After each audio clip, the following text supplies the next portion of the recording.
Hey, what's going on, everybody? So today I'm going to be doing a video about the South African white-only town of Orania, which has had countless at this moment videos about what's going on there. Is it racist? Is it not racist, etc.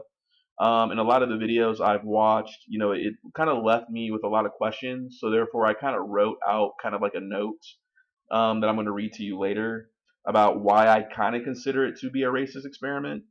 At the end of the day, no matter what the residents would like to say. But first and foremost, I want to say that I'm not here to hate on South Africa. I think that South Africa gets a bad reputation in the media, notably the right-wing conservative global media, by trying to make it sound like it's some sort of anti-white sort of country in order to kind of give credence to like a lot of the white supremacist politics that have kind of defined the modern world and still have an echoing effect on certain countries that are of a colonial origin, etc. Um, but regardless, South Africa, I think a lot more people get along there than what we want to admit. White, black, what have you, colored, which are people I think of mixed origin, Indian, etc. In other words, people from like the Indian subcontinent. But there seems to be a lot more unity than what I think a lot more people want to admit in the media. So if we're gonna have like a fair assessment, we need to talk about the good and the bad. But I think a lot of the bad about South Africa is always talked about more so. So there's some cool videos that I'm just gonna show before I read my note, and then after I read my note, I'm gonna show some videos about apartheid and Boer history in which I feel that the Orania project is a racist project. So let me just show you this video real quick. Right, thank you. Stand by.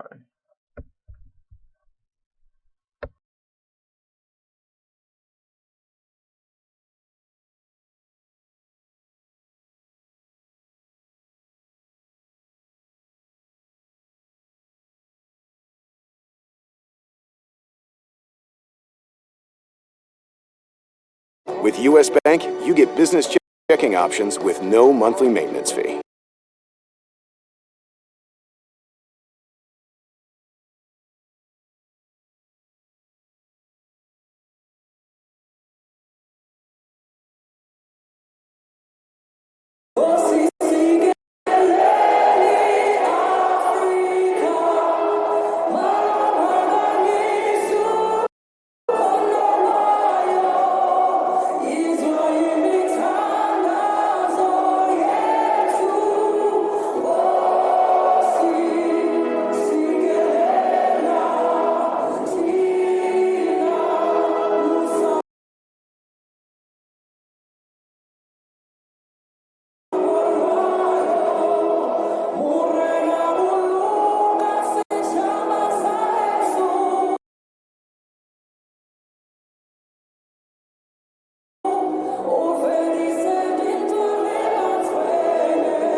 Just wanted to play those couple of videos. So some pretty cool stuff. Like I said, like you see people, white, black, whatever, like just getting along or whatever. down there, but the West, a lot of the conservative media, the Rupert Murdoch's Fox News empire and all that, they try to make it sound like it's some dystopian, anti-white, racist type country, right? And I think that's a bogus. I think there's a lot of unity down in South Africa. In many ways, they probably had a lot of tougher conversations than even what people in the United States have had when it comes to like the history of slavery and the treatment of the indigenous peoples or whatnot. And I'm not saying that South Africa is perfect by any means. I've never been there. I would love to go, but I think we need to give South Africa credit where credit is due. And I think that they've actually shown in many ways that you can create a harmonious, racially diverse country. And that's why I see Orania as, in other words, kind of a cynical, holdover, antiquated sort of idea. Granted, are they allowed to do that? Sure, why not? But I'll go more into detail about that. So let me just start reading some stuff here, right? And so let me pause real quick. All right, so I'm about to read what I wrote down real quick. All right, just have my little screenshot on. So let me see here. Okay. So let me see here. All right. So is Orania racist by Quentin Mitchell, right? So most videos I notice about the white separatist community of Orania are either being presented by a non-white person with a hyperbolic thumbnail, either to judge what I consider to be the obvious racial intent of Orania, or interestingly, they're using Orania as a model for their own separate self-determination. For example, from a kind of a pan-Africanist black nationalist experiment, right? In other words, we need to do what they're doing and get our stuff together, right? Or what I notice about other videos is that it's from a white person who wants to use the community as just another example of multiculturalism. Or a white person with a slight hesitation, in other words, they kind of consider it to be a little racist or something, but they kind of end up leaving with a quote unquote, to each their own, it's all relative conclusion, right? Um, so my video, however, will paint Orania with historical context about the racism within the Afrikaner community, notably during apartheid, that simply didn't go away. Only when we are reminded of the history can we better understand what we see in the community. Orania is essentially the new buzzword of the right wing, called what they call a intentional community, which is basically a version of another term that a lot of people don't really know about, called a breakaway civilization. Intentional communities are advocated by those associated with Christian nationalism, whom often want a patriarchal white religious community. In many of the videos I see, I never hear any of the following questions given to the Iranian administration. So, what are the roles of women in decision making? So, what do you do with crimes committed within your community? What are the views of groups such as, what are your views of groups such as Afrikaner white supremacist groups, such as Boer Power? Another question is do you believe in the prophetic visions of the Boer sightseer, Senior van Rensburg? And also, are you trying to create your own country based on the failed attempt at the Orange Free State or Transvaal Republic? So, firstly, South Africa appears to be a country that has made amazing strides in racial harmony. Despite, as with any diverse country, there will be cross cultural tensions. However, South Africa is often stereotyped as in constant racial strife, but the media often ignores any positive examples of unity. My writing is not to shame South Africa, but on the matter of Orania, I don't see an issue with the residents wanting to build their own, community, as long as A, there is no promotion of superiority over others, B, there is no violence used to create separation, sustain itself, or expand itself, C, those who want to separate don't prevent those who want to integrate with others, be they within their own community or within other communities. And D, this community still falls under the jurisdiction of the country they reside in. But the thing is that their project is both racist and not racist. I say it's overwhelmingly racist more so than not. It all depends on how you see it. But I noticed from watching videos that the Orania administration is prepared to defend itself in all debates from all directions. Is it racist because the residents, so it is racist because the residents do distinguish, I'm sorry, pardon me, it is racist because the residents do not distinguish culture from race, so they are able to appropriate the multicultural in post-colonial frameworks, which is often associated with either liberal or leftist thought that is concerned with reconciling the negative effects of European colonialism. The definition of multiculturalism, as I just mentioned, is the generally accepted understanding. It was never intended to promote the rights of colonizing forces as being the same as those who were colonized. No matter how you shake it, European colonialism is the modern world's most impactful and enduring type of colonialism.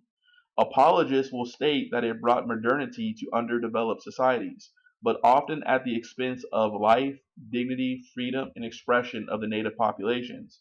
The world is channeling how to process the post colonial world, and there's no one clear, wrong, or right way a given society reconciles living in post colonialism. Yet, being about anti colonialism doesn't mean being racist, reverse racist, what have you, against white people, but rather coming to consciousness independent from systems that were preferential to white people. It's not about hating white people or for existing, for example, although many differing sides of the debate don't get this. For example, white supremacists. However, the intent of anti colonialism or post colonialism isn't anti white, though you get those who try to make it about that, but is rather about being critical, analytical, and reform minded when dealing with systems that afforded white people unfair advantages. There is a spectrum between those who assimilate into their colonized cultures, all the way to those who reject all vestiges of colonialism. I see no problem with either, as long as things are done democratically and with nonviolence, to each their own in this regard. So, European descendant peoples, such as the Dutch speaking Boer Afrikaners, in colonized lands, using multiculturalism in a way that was intended to challenge colonialism, is ironic.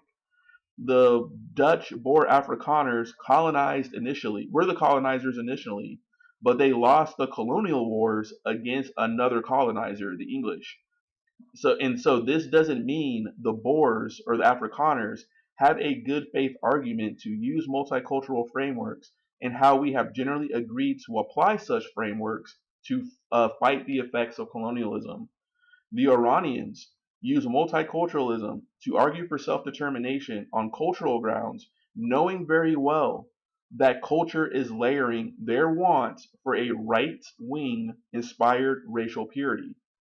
So, by stitching culture into race, they are able to obfuscate from any allegations of racism, but only linguistically speaking. In other words, that's what they say, but not necessarily in other tenets of reality, such as what I observe and see with my eyes. Just because they say that they're not being racist, what I observe is they are. It's no different than Lincoln Norman Rockwell of the American Nazi Party donating funds to the Nation of Islam black separatist groups for farms in the southern United States. Even so, let me see here. So, racial segregation is the impetus for the Afrikaners' appropriation of multicultural talking points. So, like, race is the underlying thing. They say that it's not, but it is. So the Afrikaner separatists did nothing, or I will say most. So no, I'm sorry. The Afrikaner separatists specifically. I'm not necessarily saying people of Afrikaner descent who maybe were against apartheid, but the Afrikaner separatists did nothing to help the Black Africans liberate themselves, which may have given credence to the Orania justification in an alternate universe if they helped, but rather the Afrikaner Boers benefited from racism and still do. The Afrikaners benefited from apartheid. The word apartheid is literally an Afrikaans word. The Orania public relations people will say the British started apartheid when really both had their own versions of apartheid, and either version would have persisted regardless of who won the Boer Wars. The Dutch were the same as any other European powers, but the Dutch weren't as successful like the British, Portuguese, French, etc., even though I don't mean successful with any sense of glee or elation.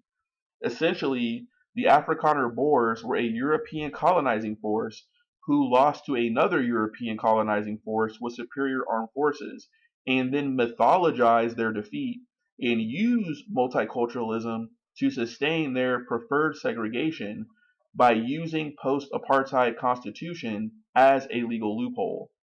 Orania's public relations um, nor figures like Donald Trump, who barely reads anything most likely, won't talk about the neo Nazi terror attacks carried out by Afrikaner hate groups.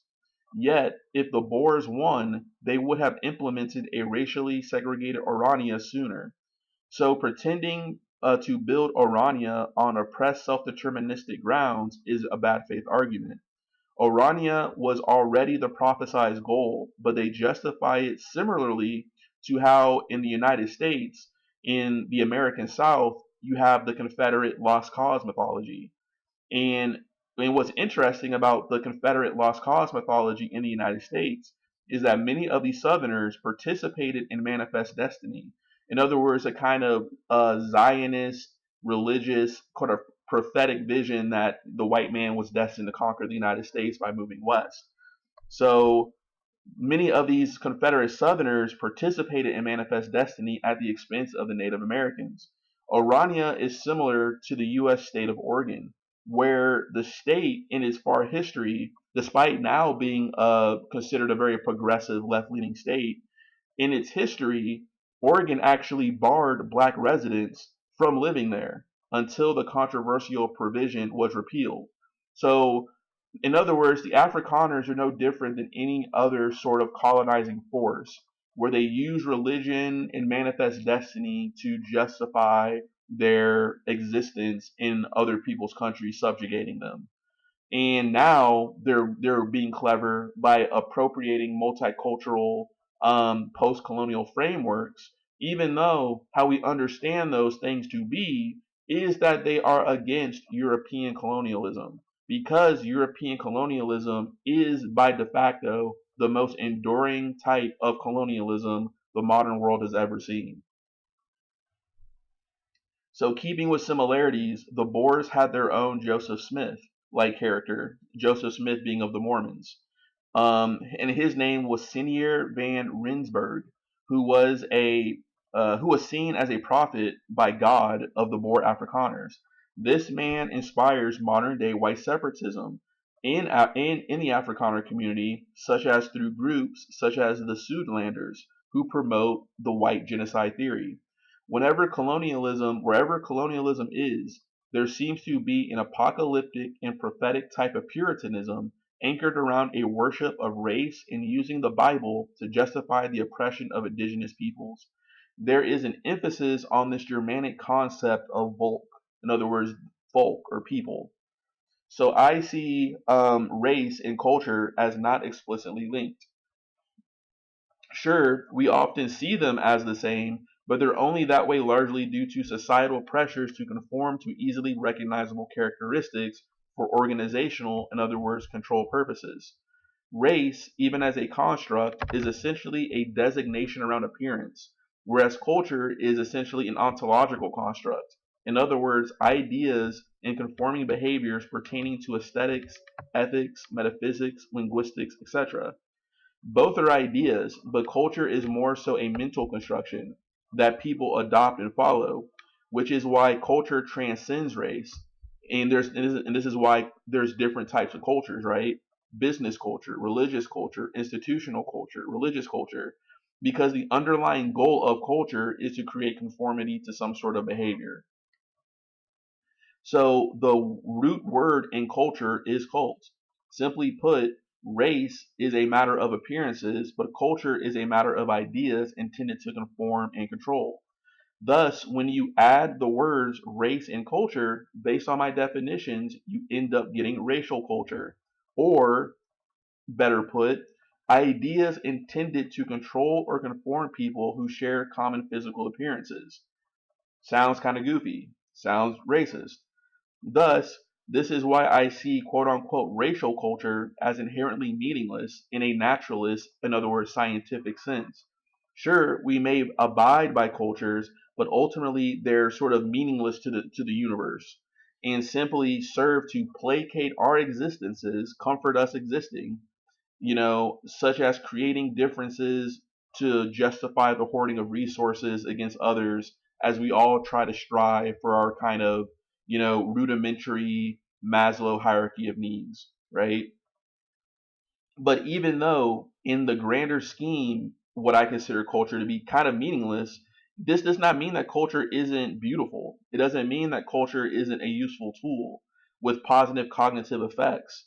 Even if those positive cognitive effects, only serve to entertain or distract us from the harsh realities of existing as individual unique specimens trying to essentially spread our own genetic data within the filaments we call reality, with its innate themes of scarcity, violence, and selection. In other words, even though culture in the grand scheme of the universe is like a blip, is nothing to the universe. It means something to us because it helps us kind of cope with existing as we're on our quest to arguably just spread our DNA and survive and have some sense of comfort and protection and safety. In other words, have our rudimentary Maslow's hierarchy of needs fulfilled. Right? So I'm talking in a very naturalistic, to be frank with you, Darwinian sense here, right? But I have a rebuttal to the scientific and the Darwinian. So yet even from a metaphysical or spiritual sense, race and racial culture are too, as well as, meaningless, since race and culture can be seen as materialist things, thus beneath the higher calling for transcendence, impermanence, letting go of the flesh for the supernatural, etc. So race and culture can be considered consequences and symptoms, for example, in the Abrahamic Christian sense of the fall, rather than a divine solution. The obsession with race and culture could be seen or argued as idolatry.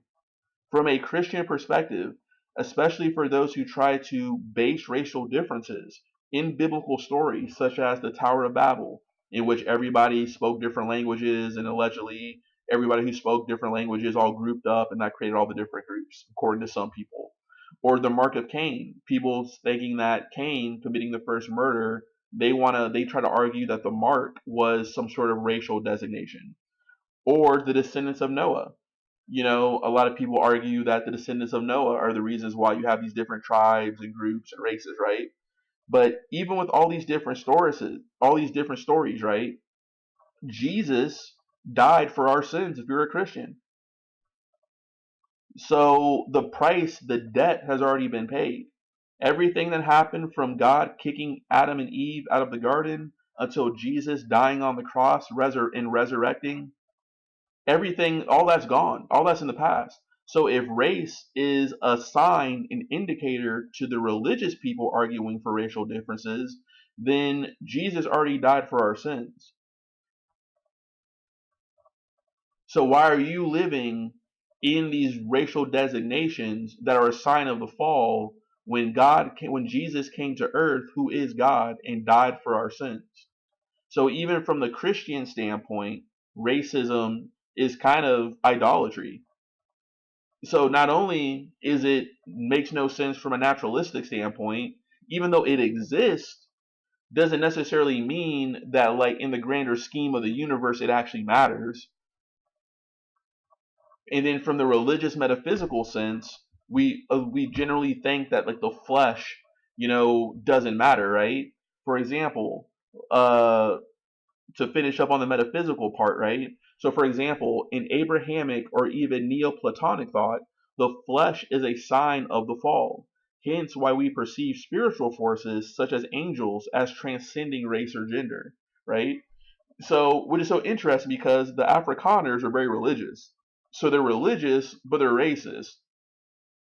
But if race is an indication of the fall of man, through biblical stories, whichever biblical story you want to trace it back to, by you obsessing over race, even though Jesus died for our sins and erased and corrected the wrongs of the past, but you're still racist, aren't you technically living in sin?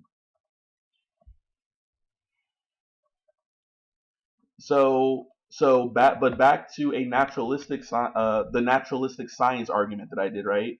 So if we don't separate culture from race, then we are assuming culture is genetic or biological rather than learned social behaviors, which just so happen to be nuanced by history, location, environment, peer pressure, force, etc., in which culture was created by what I like to call subjective coordinated effort. In other words, basically making things up because you just want to. Necessity as another tenant. In other words, the results of just adapting to whichever situation you're in right now, or even randomness, chaos theory, events out of one's own control, but in order for people to adapt to, right? So like culture is kind of a fluid, evolutionary, changing thing, right? So Orania hides any racial intent behind cultural preservation when culture can transcend racial designation. But the Afrikaners don't want their culture shared with outsiders because that means they have to admit that culture obviously transcends race. So you can tell there is a racial intent whether all or a few inhabitants are consciously aware of it or not. For example, right, let's just pose the question, right? This is a question that they should ask when they interview these Iranians, right? For example, if an Afrikaner had a biracial child, would Orania be proud of that child as having Afrikaner blood and possibly being raised in its Afrikaner culture, or would they disqualify that child? And what would be the disqualifying trait for them? It would always be race. If the Afrikaner truly cared about culture, then they understand that culture can transcend race. Yet the Iranian people are about preserving a racial group. In other words, an appearance and an idea underneath the impetus of preserving a culture. So most racists don't separate race from culture. But to my example about the biracial child, if a person truly cared, actually, 1 minute. Sorry, I lost my space here.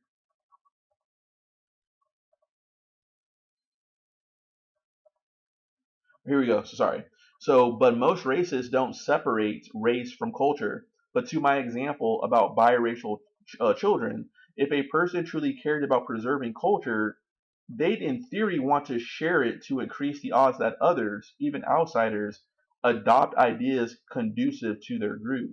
So the race of this biracial child, for example, could in theory become whiter over generations, such as they can go the opposite given their environment.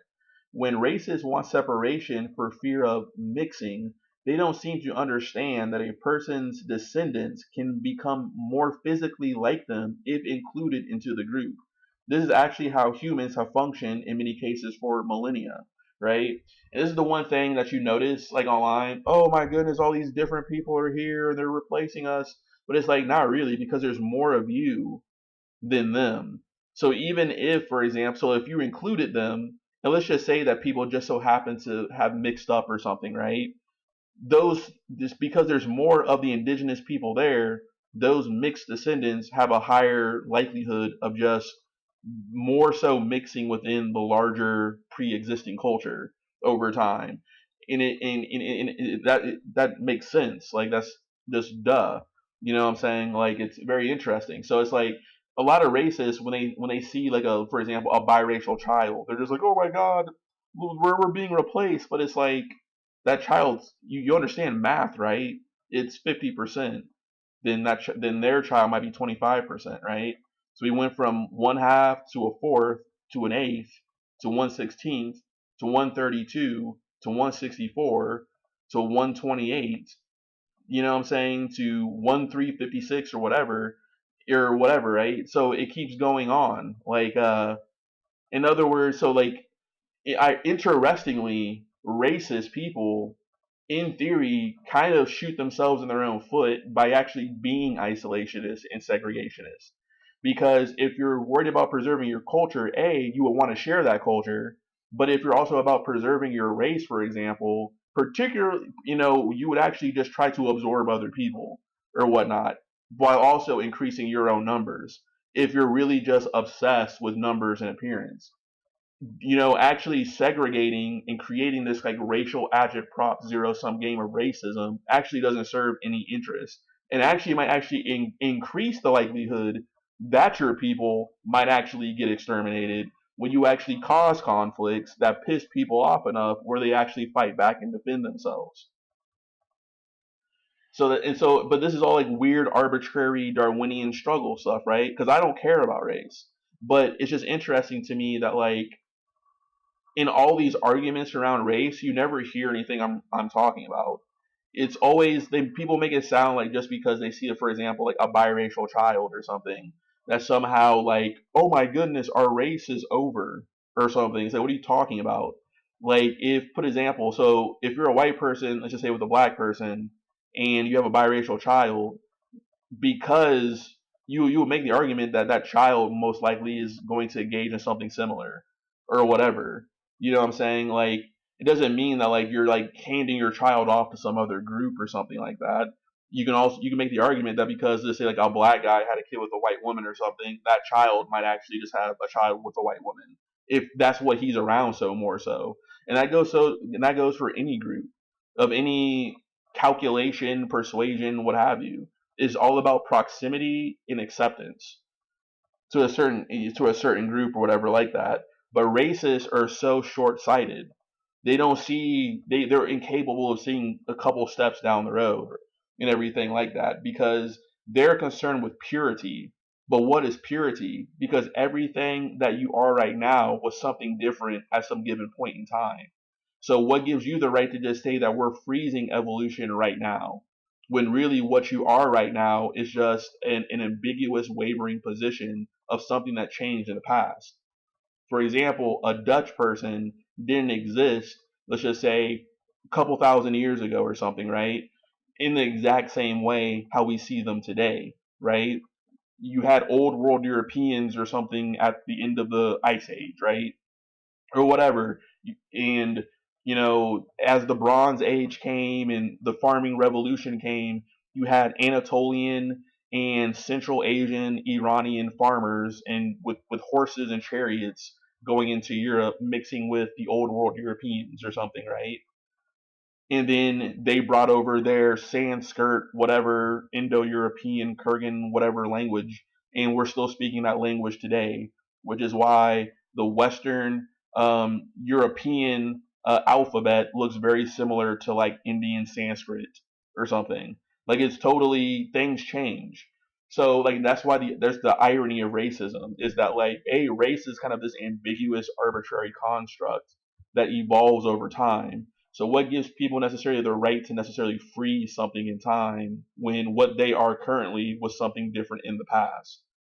And if you want to preserve what it is you want to preserve, then why are you using some zero sum violent racialist superiority thing and not actually being inclusive and accepting of other people to absorb them into your actual group?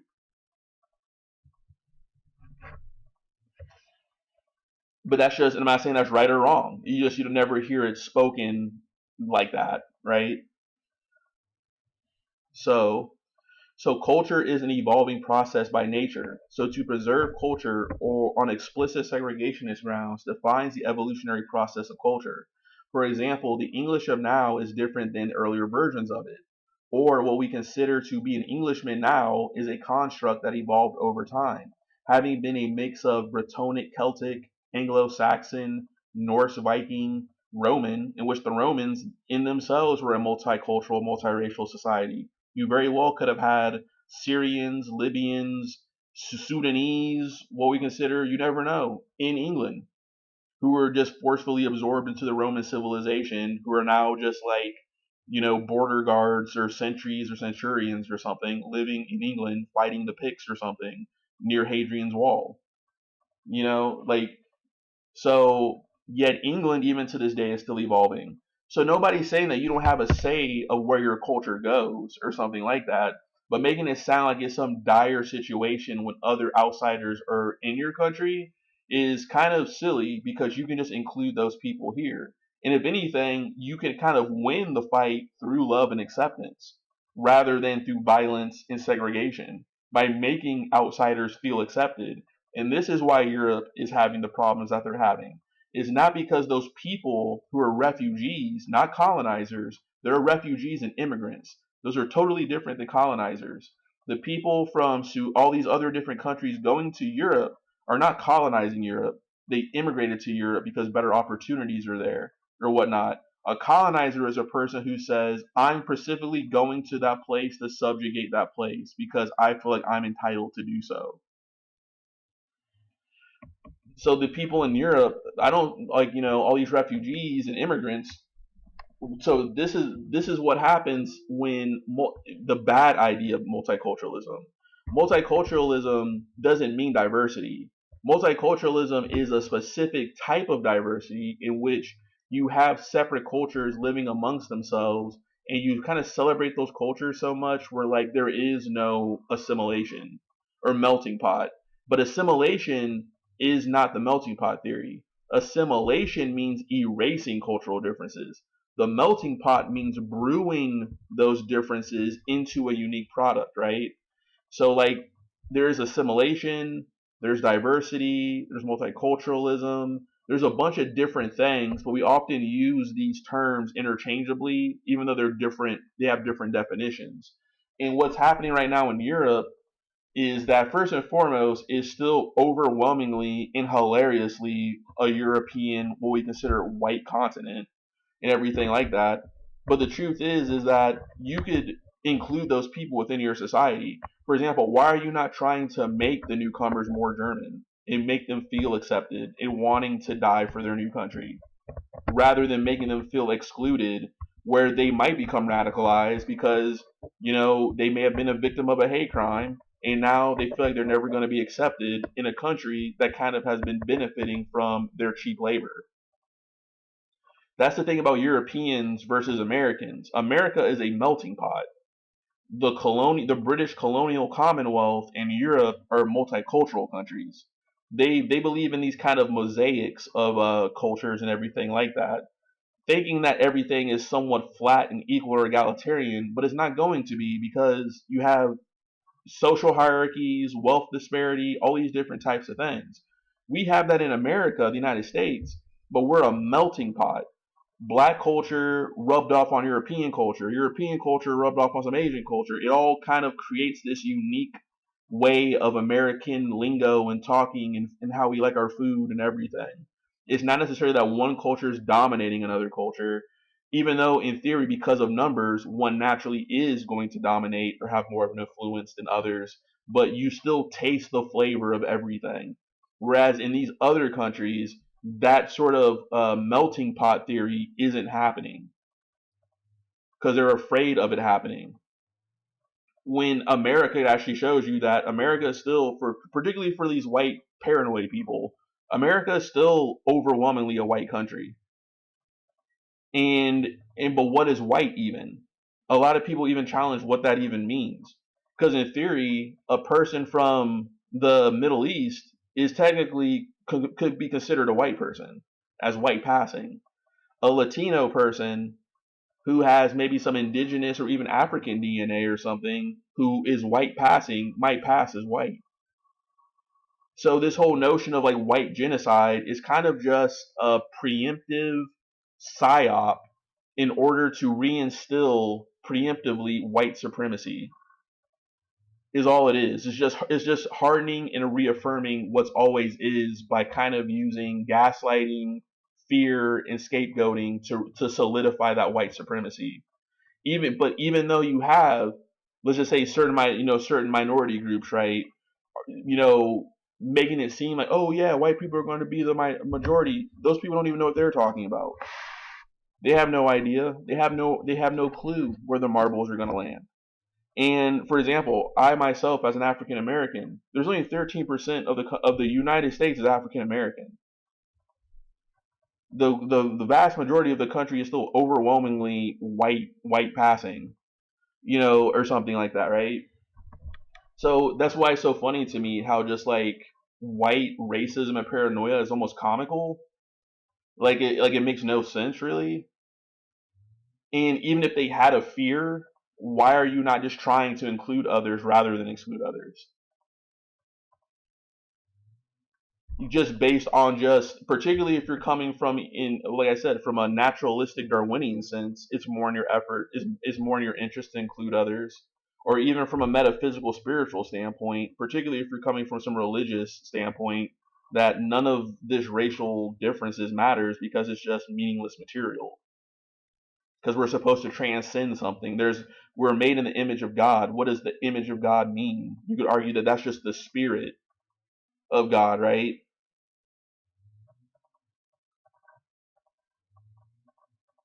So it's all very unique, right?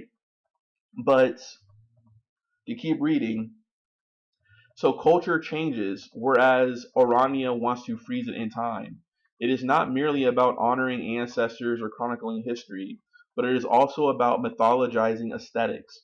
Orania is a living museum frozen in time to preserve a way of life and the privileges afforded to them that are now being shared with others, thus creating further impetus for their separation.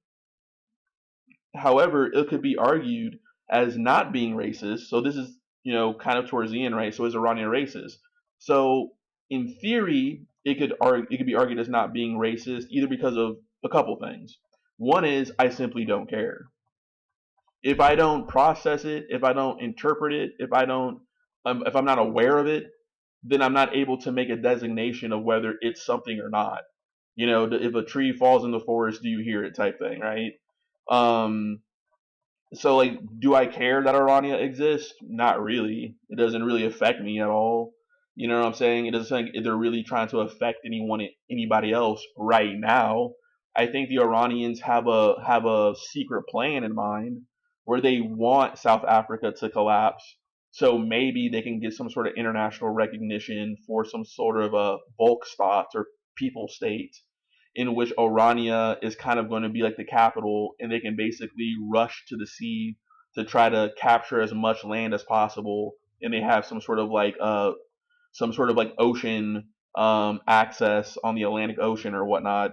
I think they want through this kind of Judeo-Christian white Zionist manifest destiny doomsday sort of thing that a lot of these people believe is that they want South Africa to crumble. They want it to be a failed experiment. So then maybe in the chaos, like in any sort of civil war sort of country like Libya or whatever, they have some sort of transitional council where they can assert their UN rights for self determination and create a new all white country. So in other words, you just got to see through it, call it what it is.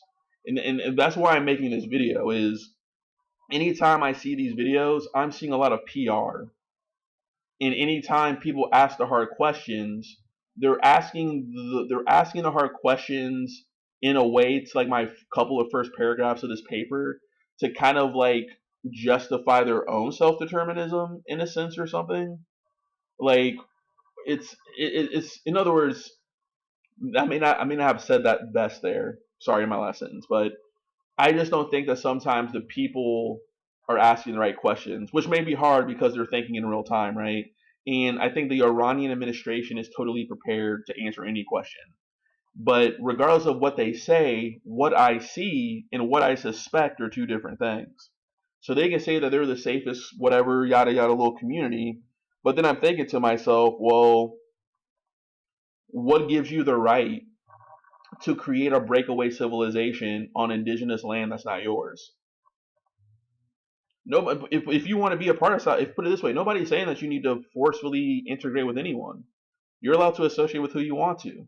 You know what I'm saying? It's like in the United States. Everybody thought that just because civil rights happened, that oh my goodness, white people are going extinct.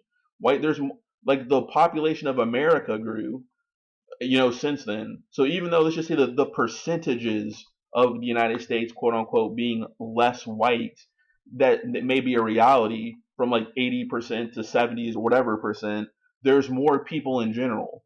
So there's technically more white people just at a lesser percentage of the overall country. But what is white anyway? When a lot of people can kind of identify however they want to. And in a lot of these census reports, not everybody takes the census. People, let alone people, barely vote in the United States. Do we really think that they're taking racial census data and answering questionnaires? So there might be even more white people than what even the percentages say right now. It's all very interesting stuff, right? But I think that Orania has a hidden intent based off of what I feel like I've observed.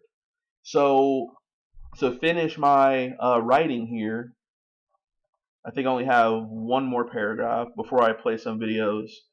Uh, what is this? Okay, so however, it could be argued as not being racist, considering the nature of African social organization, which often centers on tribal affiliation. In a sense, the Afrikaners can be seen as a tribe in a nation with an emphasis on tribal designations, even amongst the black indigenous population. Um, if the Oranians follow something to my stipulations as listed above, then I would see them more as something akin to like the Amish, the Pennsylvania Dutch, or the Mennonites, right? Like these kind of like, in other words, they're American citizens, but they're doing their own thing, but they're not trying to create a breakaway civilization. You know what I'm saying? Or an intentional community. So to me, I don't think the Iranians are being as honest about their intentions, and they're being a little bit dishonest. So maybe they should just admit that they just want a white Afrikaner society. So in other words, don't try to use this multicultural post-colonial language for me, because you know sure well that those frameworks were built in opposition for you, against you. So they're trying to just use reverse psychology on itself to justify their white only goal, right? And further, the black Africans in South Africa are very unique compared to African Americans or black Americans or other uh, black diaspora people like Jamaicans or black Canadians or black Britons, etc., right? The black South Africans are very unique because they are the indigenous people there. Could you imagine if black people went to Ireland, carved out their own little breakaway civilization, not even trying to absorb or into Irish or whatever culture, their own breakaway civilization? We already know what would happen.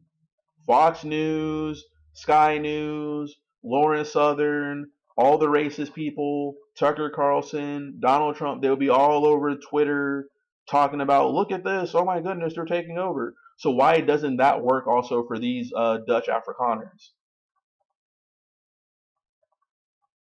But the funny thing is, nobody's trying to kick them out. Nobody's kicking the Afrikaners out of South Africa. They just want to create their own country.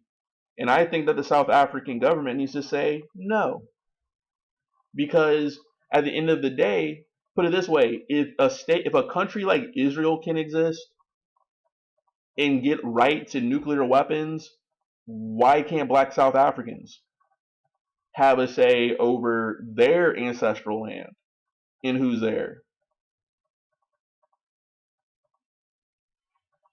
So that's what I'm saying. Like even the Iranians don't have the calculus figured out quite yet. They think they want some argument. What I'm saying is, no, your existence as a breakaway intentional community is very debatable, and I do believe there's a racial impetus behind it, right? Because like I said, the black people in South Africa are basically the Native Americans of their own country, right? And to compare it to the United States, you know what I'm saying? Like I, as an African American, even though my people were forcefully brought to the United States of America, in theory, in relation to Native American populations, I don't have land claims here because it's not my land. The Native Americans might be more preferential to a person like me because of the treatment of my people in comparison to the treatment of their people. But at the same time, it's not like, in other words, they get first dibs on their land. If we're kind of arguing this whole notion of indigenous self determination, it's Native American property. So I can't necessarily, even though the horrible treatment of my people, get in the way of their self determination when the land is theirs. These Boers that land was not their land. It was the black indigenous people's lands. So the irony of them using post-colonial multicultural frameworks to justify their existence, knowing that the apartheid government was overwhelmingly dominated by Afrikaners, is shameful, hypocritical, ironic at best. So is Orania racist? It's absolutely racist. But if they want to associate by themselves, I'm not going to call them racist. It's the fact of their yearning and their sense of entitlement is what makes it racist. If that makes sense.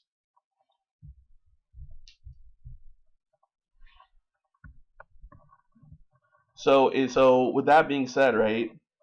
I think I kind of let me do something here. Okay, so I read that right. So now I'm gonna play some videos for you. So let me pause real quick. Okay, so before I play some videos here, right? So this is the National Party. So it was a political party in South Africa from 1914 to 1997, right? Has the same colors that are preferred by the Afrikaners. So they were responsible for the implementation of apartheid rule. The party was an Afrikaner ethnic nationalist party, which initially promoted the interests of Afrikaners, but later became a stalwart promoter and enactor of white supremacy, for which it is best known. It first became the governing party of the country in 1924. It merged its rival, it merged with its rival, the South African Party, during the 1929-1939 Great Depression. In a splinter faction, the reunited National Party became the official opposition during World War II. Yada yada. So there's that. So, following the 1948 general election, the party, as a governing party of South Africa, began implementing its policy of racial segregation, known as apartheid, the Afrikaans term for separateness. Although the white minority rule and racial segregation were already in existence in South Africa, with non-whites not having voting rights, and efforts made to encourage segregation, apartheid intensified the segregation with stern penalties for non-whites entering into areas designated for whites only without having a pass to permit them to do so, also known as pass laws. Interracial marriage and sexual relations were illegal and punishable offenses. Black people faced significant restrictions on property rights. After South Africa became condemned by the British Commonwealth for its policies for apartheid, the NP-led government had South Africa leave the Commonwealth, abandon its monarchy led by the British monarch, and become an independent republic.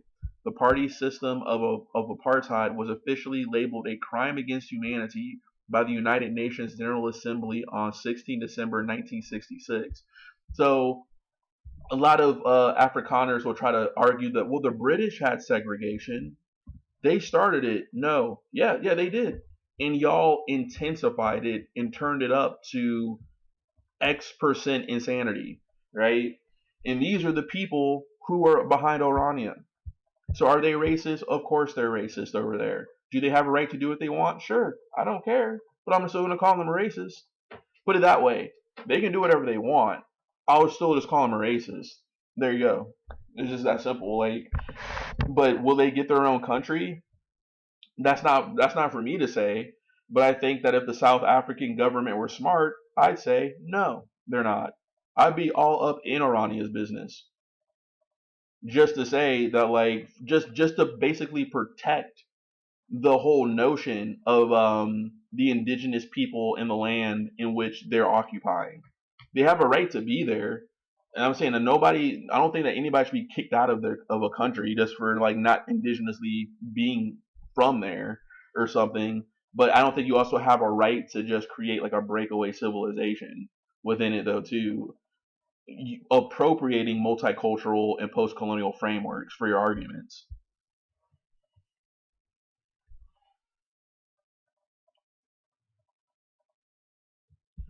So during the 1970s and 80s, the NP-led white apartheid government faced internal unrest in South Africa and international pressure for the discrimination of non-whites in South Africa. It resulted in policies of granting concessions to non-white population while still retaining the apartheid system.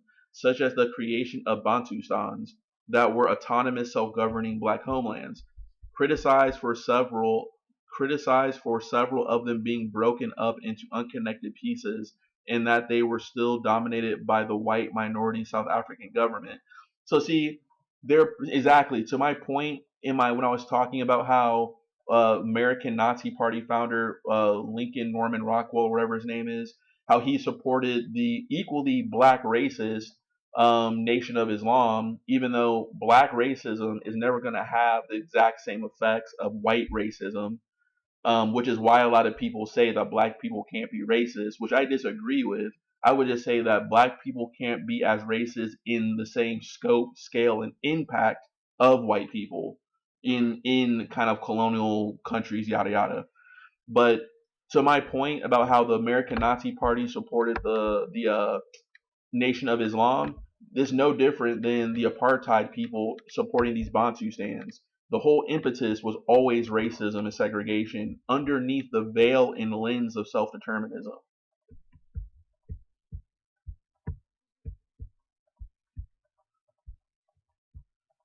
So that's what I'm saying. Like, so the National Party was founded in 1914 by Afrikaner nationalists, soon after the establishment of the Union of South Africa.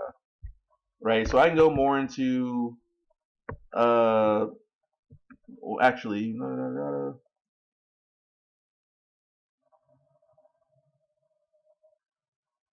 here we go. Interesting. So the NP first came to power in coalition with the Labour Party in 1924 with Herzog as prime minister. In 1930, the Herzog government worked to undermine the vote of coloreds, in other words, South Africans of mixed white or non-white ancestry, by granting the right to vote to women. Interestingly, so they gave women the right to vote to undermine the votes of um, other people, right? Interested, so they could double their numbers or whatever, thus doubling white political power. So in 1934, Herzog agreed to merge his national party with the rival South African party of John Smuts to form the United Party. A hardline faction of Afrikaner nationalists led by Daniel Francois Malan refused to accept the merger and maintained a rump national party called the Purified National Party. So they've always been an extremist group.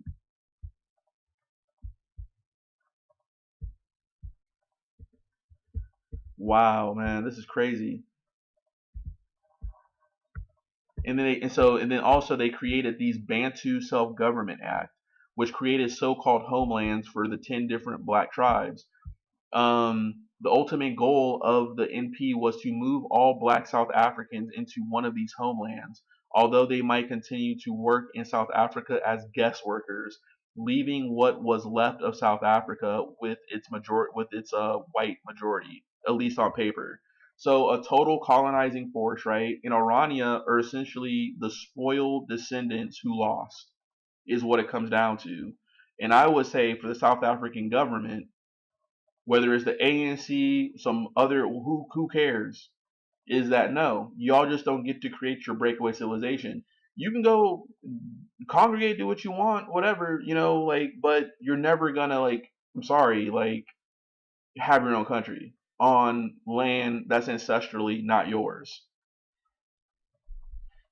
To your own arguments by now appropriating multicultural and post-colonial things. If you're appropriating these frameworks, then you have to also adopt the tenet that this is not your ancestral and you're not indigenous to this land.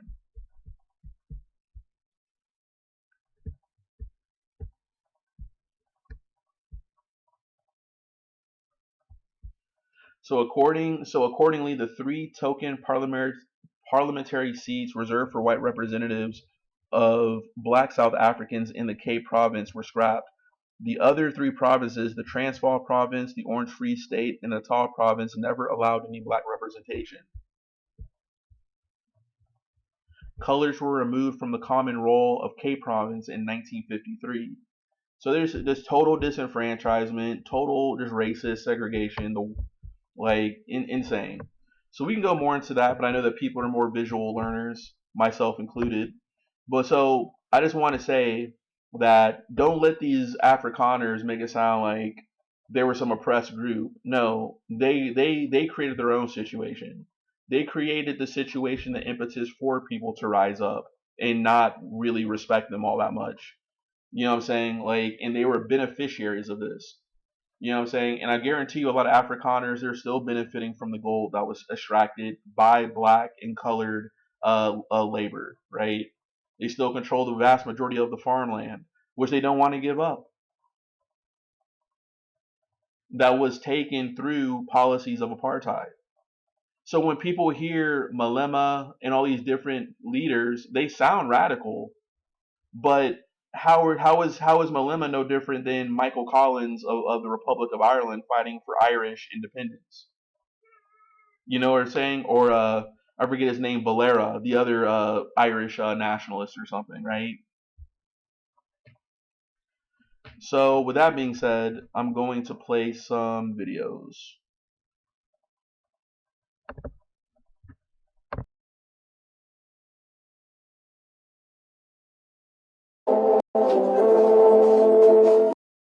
The St. Paul African Apostolic Church held a Thanksgiving ceremony highlighting the church's role in fighting challenges affecting the country. EFF leader Julius Malema, who delivered the keynote address, said the church in South Africa needs to play a more active role to save a country that is in what he called a state of darkness and despair. Malema also took a swipe at South African-born American billionaire Elon Musk, saying he would never be bullied by him. Yesterday, I was in an auction in Rustenburg of Peter du Toit. In that auction, 95% of those people were white people. I sat with them from 11 o'clock until 6 in the evening, wanting to demonstrate to Elon Musk and Donald Trump that I'm with the people you are saying I want to kill. Why would I sit with these white people if I want to kill them? Why do you make me an international criminal for asking for dignity of black people? I've not committed any crime against anyone except to say, let's restore the dignity of black person. Malema also reiterated his party's call to have South African soldiers recalled from the Eastern DRC and brought back home. So why do you keep on saying, send soldiers, we are for Africa? I'm for Africa, but I will not send people that are not prepared for war because I'm sending them for slaughter. So Bishop, please, rappella bana ba rena ba be safe in DRC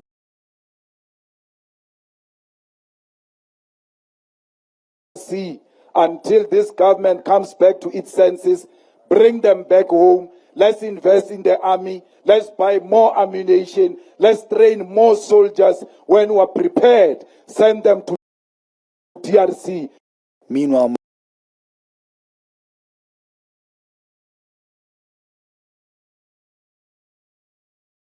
I mean, my son, the oldest one, once said to me, my guy, I hear you're going to chase out all white people when you take over South Africa. I'm like, how is that possible? It will never happen.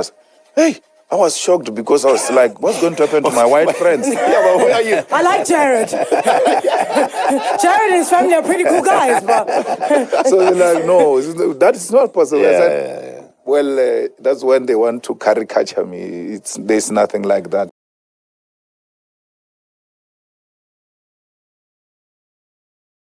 Item on the order paper is a debate on an urgent matter of national public importance in terms of Rule 130 in the name of Mr. J.S. Malema on the decision by the United States government to halt aid to South Africa and the response thereto.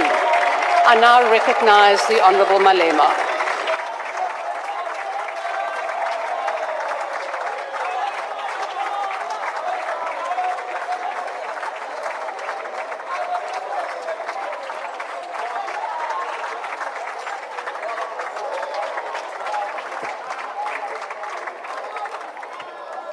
Deputy Speaker, on the 20th of September 2001, former President of United States of America, George Bush, declared what became known as the War on Terror on Iraq and Afghanistan, stating that, I quote, "It will not end until every terrorist group of global reach has been found, stopped, and defeated." What followed was a massive disinformation campaign to justify the 2003 invasion of Iraq and Afghanistan under the pretext of locating and destroying weapons of mass destruction. Decades later, no such weapons were ever found. This invasion was about minerals and oil reserves, not weapons of mass destruction. Iraq and Afghanistan have never recovered. Cuba, Libya, Venezuela, and Chile are examples of nations that have suffered from US interventions because of their socialist policies, justified by false intelligence to advance imperialism. Cuba has endured decades of sanctions for nationalization of strategic sectors of the economy, supporting African liberation and socialism, while Libya was destroyed because Gaddafi rejected US dominance. We raise these historical facts because history must guide us in everything we do. When Donald Trump declares that, I open quote, "bad things are happening in South Africa," without evidence, we must not assume that the USA is misinformed. Instead, we must question the real intention behind such statement. After Trump's remarks, the US froze foreign aid globally under the pretext of assessing alignment with the policy outlook. For South Africa, this meant PEPFAR funding of HIV/AIDS response was under threat. On 26 February 2025, the freeze became permanent, terminating funding indefinitely. The US aggression towards South Africa is nothing more than Israel's revenge for our moral stance in support of Palestine. Meanwhile, some of us have been labeled international criminals, a designation used before the West assassinates those who opposed its agenda. Before invading the nations, the US always fabricates human rights violations to justify intervention. Today, same tactics are being used against South Africa.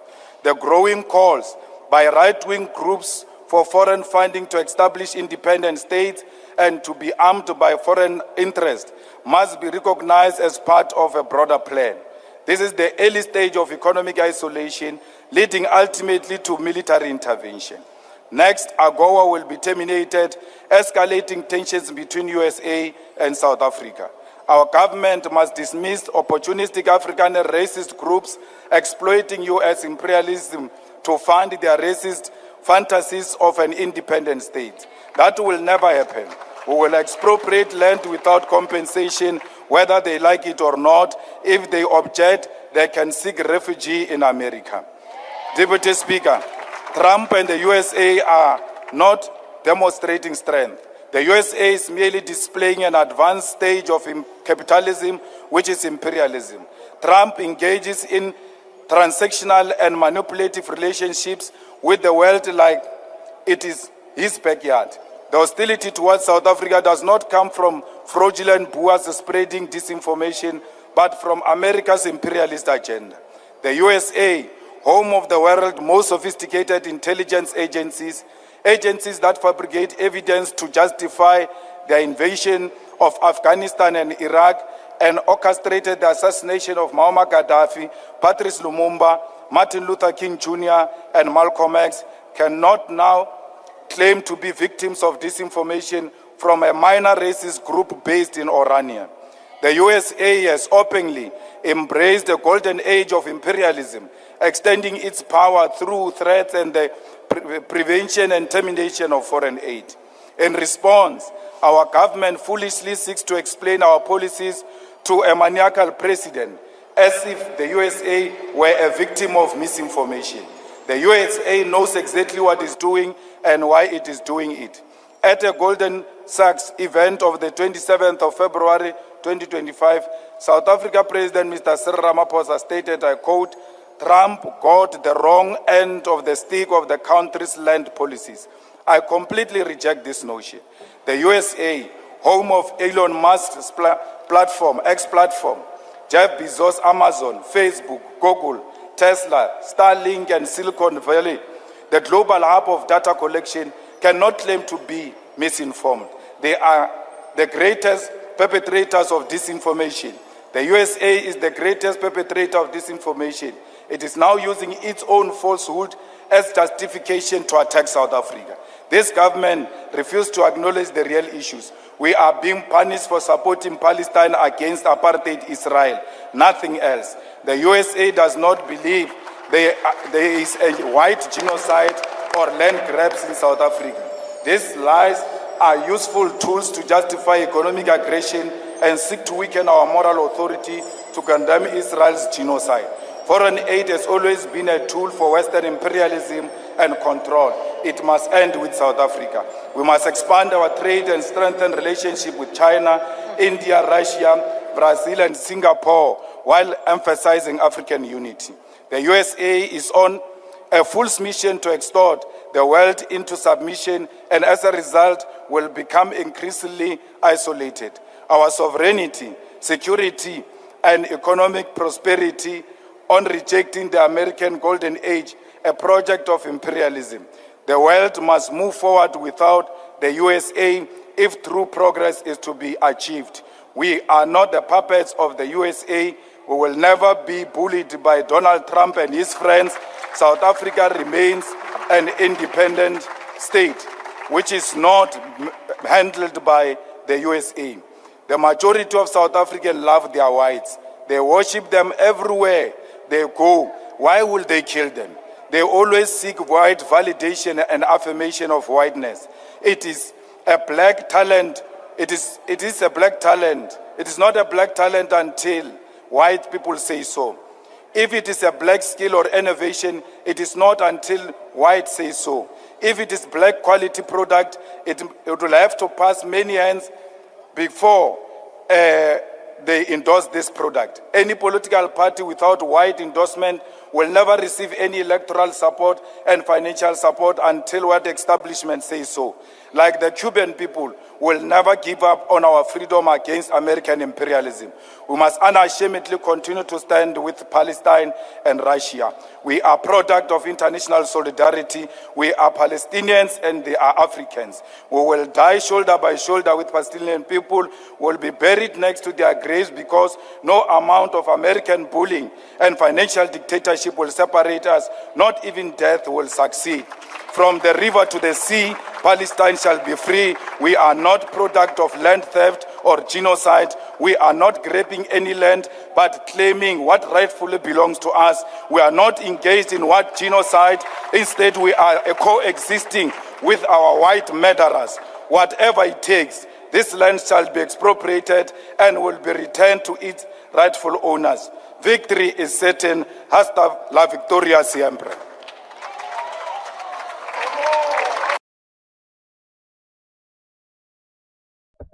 So I just wanted to show some videos of Malema there because, or Malema, because you're hearing stuff like Elon Musk and all these people saying that he's anti-white and all this type of stuff, but from his perspective is what is the history of South Africa? Like people like Elon Musk and their families were beneficiaries of an apartheid system. And in many ways, you can almost say the crime and all this type of stuff is the systemic results of when you have such a backward system of dehumanizing people. Of course, you're going to have crime. Like some of like you'll see in places in South Africa that are like shanty towns right next to some of like the nicest houses on the face of the earth. And then they want to be like, oh, we're under attack. No, like y'all stole these people's wealth, created systemic poverty issues, etc., manipulated all these different tribes into going at it even more so. I mean, it's just ridiculous. And then white supremacists and neo Nazis have always been using South Africa as kind of a call to arms or something. So Malema's like, no, like, we're not falling for this stuff. We're not falling for this disinformation campaign. And, Malema was saying he doesn't hate white people at all. But at the same time, like when it comes to the land and everything like that, a lot of the land is still controlled by white people who use force and apartheid to have it. And they still have it. So something needs to be done. I'm not saying I know what that answer is, but making it sound like Malema is like some like white person hating thing is false. I don't think that's true. And he had a very interesting speech there that I think people need to kind of look into. Do I agree with everything he said? No. But he's basically saying he's not going to be bullied by like Washington D.C. and Donald Trump and Elon Musk. So let me play some more videos. So this is actually going to be a video by Louis Theroux, separate to South Africa, what's going on there. But how I talk about how like white supremacists use the South African board, a fellow South white supremacist group, arguably a lot of them, not all of them. You know, I'm sure there's plenty who are totally fine, nice people who want peace or whatever. But this is about Louis Theroux in his documentary about American neo-Nazis, and I'm going to explain to you how they talk about the African National Congress and the Boers and the Afrikaners and stuff like that. So let me play this video for you.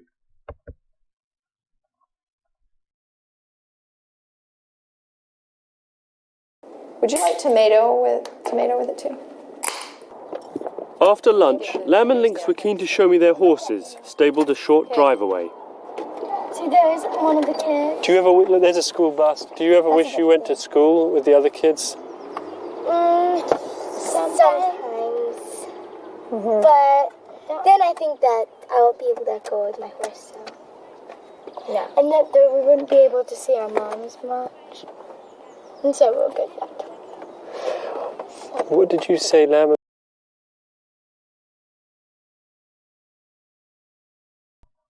So yeah, that's just some stuff by Louis Theroux, great documentarian, So yeah, just kind of showing you like even like the white nationalist, white supremacist stuff, even outside of South Africa, it largely calls to the the Rhodesian and the Afrikaner cause and everything like that though too.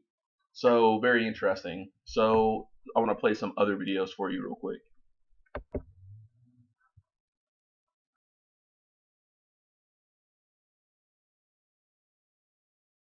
Mandela lived and died in Houghton, once the most affluently white of Johannesburg's segregated suburbs.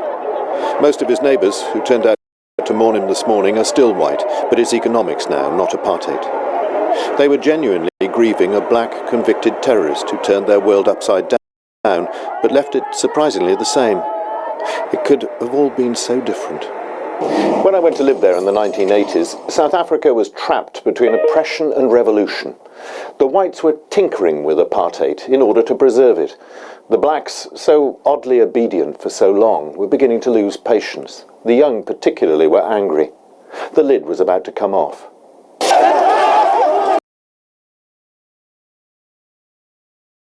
It was a terribly violent country. Brutal undercurrents flowed through the cultures of both races. It wasn't just apartheid that brought them to the surface. In Soweto, 25 domestic murders a weekend were routine.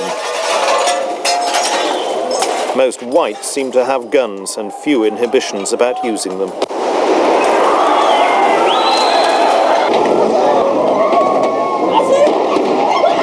The security forces had few restraints. As the children rioted, they were ambushed.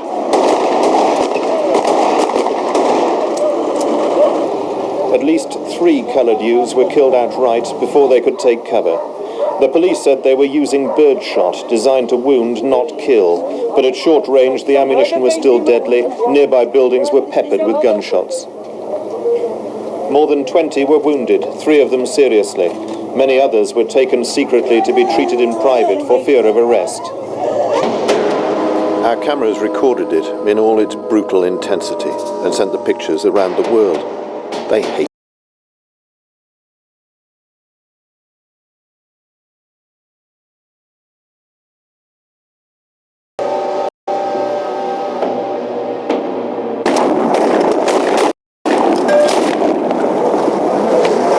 You people, let's get out now very quickly, okay? Because you people are the fucking cause of this now. Yeah, all right. So get out. Okay. The battlegrounds of apartheid were the townships, where blacks were lucky to be allowed to live, though still as foreigners in their own land. 12 miles up the road, and a world away, was where I lived.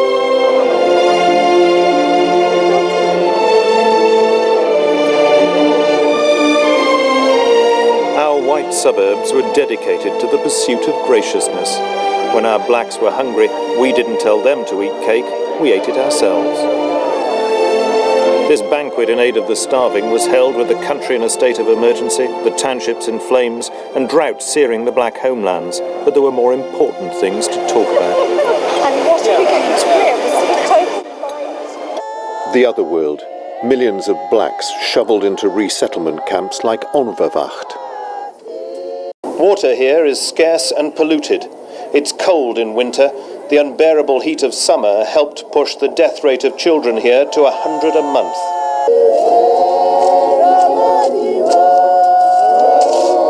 The government here claims with some justification that things are changing in South Africa, that those blacks lucky enough to be allowed to live in cities are becoming better off, that coloureds and Indians will soon have a minor role in government. But all the time, this major exercise in social engineering is going on, uprooting and transplanting millions of blacks, whether they like it or not. It's a more complicated issue than most people realise, but the central truth is that this is apartheid, and this isn't changing. The white conscript army crushed the township uprising while we reporters were gagged by a state of emergency. There'd been no real organisation. The ANC leaders, in exile and in jail, were on the sidelines. But by now the world had turned its back on white South Africa. Credit of both kinds was running out. The unthinkable had become the inevitable.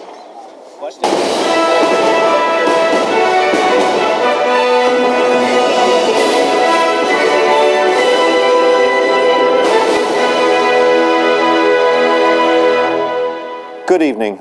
Nelson Mandela walked away from 27 years in prison today. After 10,000 days in jail, the world's most famous prisoner walks out through the prison gates. He tells a mass rally in Cape Town, sanctions must remain, the armed struggle must go on. The factors which necessitated the armed struggle still exist today. He emerged into the world a man almost sanctified by suffering, a politician who'd never had to bother with the messy compromises of politics, the only real possibility for peaceful change. All those hopes and fears invested in a man almost everybody was seeing for the first time. He was fated for his dignity and grace, for what he was, not what he did. It didn't matter, he was initially at least a wooden speaker with little taste for administration. Nobody else could carry that burden of expectation. Won't they expect things to change very quickly, and isn't that a burden to you? Naturally, there is that expectation, and it's an expectation that is justified. In townships where the shit flowed in the streets and the wagon offered one of the few jobs around, they expected miracles. The ANC has promised that there will be housing, there will be schooling, there will be education, there will be that and that and that. Will you give them 1 year, 2 years, 3 years, 4 years? After the 27th, I would give them 2 months. Life mostly did get better, but the economy has stalled, half the young people are unemployed, the ANC has grown fat on 20 years of unchallenged rule and worries about the young radical left. But it still seems a miracle. Mandela's dead, but the dream's still alive.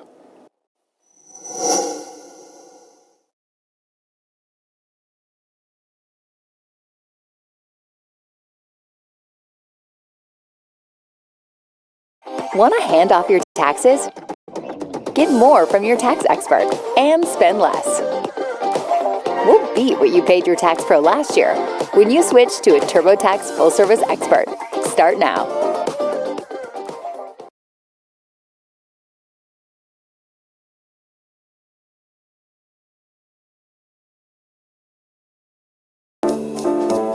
Are you ready for retirement? Our free retirement planner shows you where you stand now and how you can meet your goals. Sign up today at empower.com.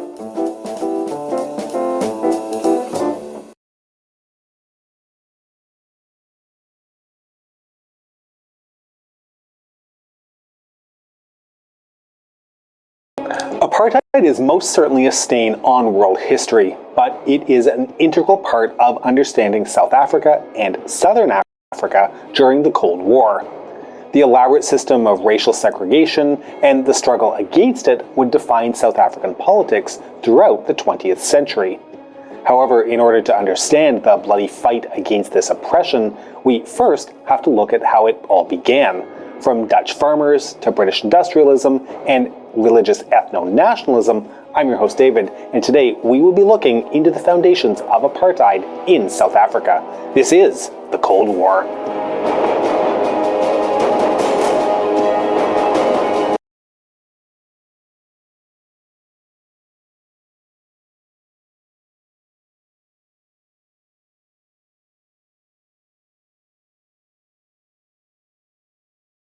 Okay, so I'm actually going to bypass that Cold War history video. It's a good video, but I'm actually going to show another video by Theroux actually in South Africa, talking to a racist person over there. So let me play this video.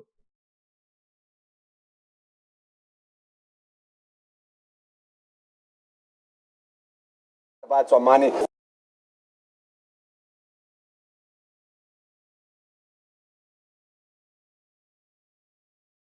Okay, so I'm about to play another documentary by Real Stories about Eugene Theroux inside South Africa's far-right leader.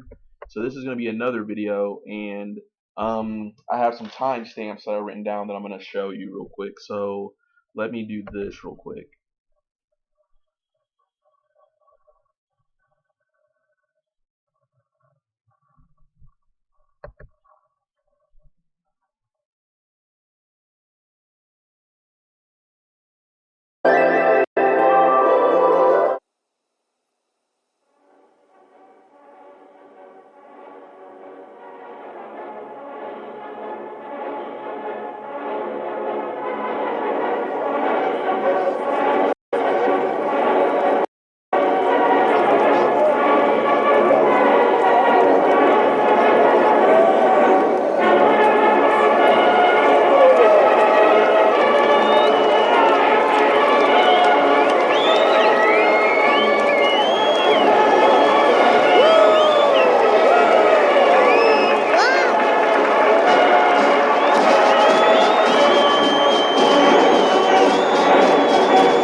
Magnate, waar lê die rykdomme van die vaderland? Mandela wil nie 16% aan die volk gee. Hy is nie tevrede met 86%. Hy, voorsitter, maak soos Kalipien in Zulkaats. Hy wil nie vrede hê, hy wil oorlog hê. As hy oorlog wil hê, dan sal hy oorlog kry.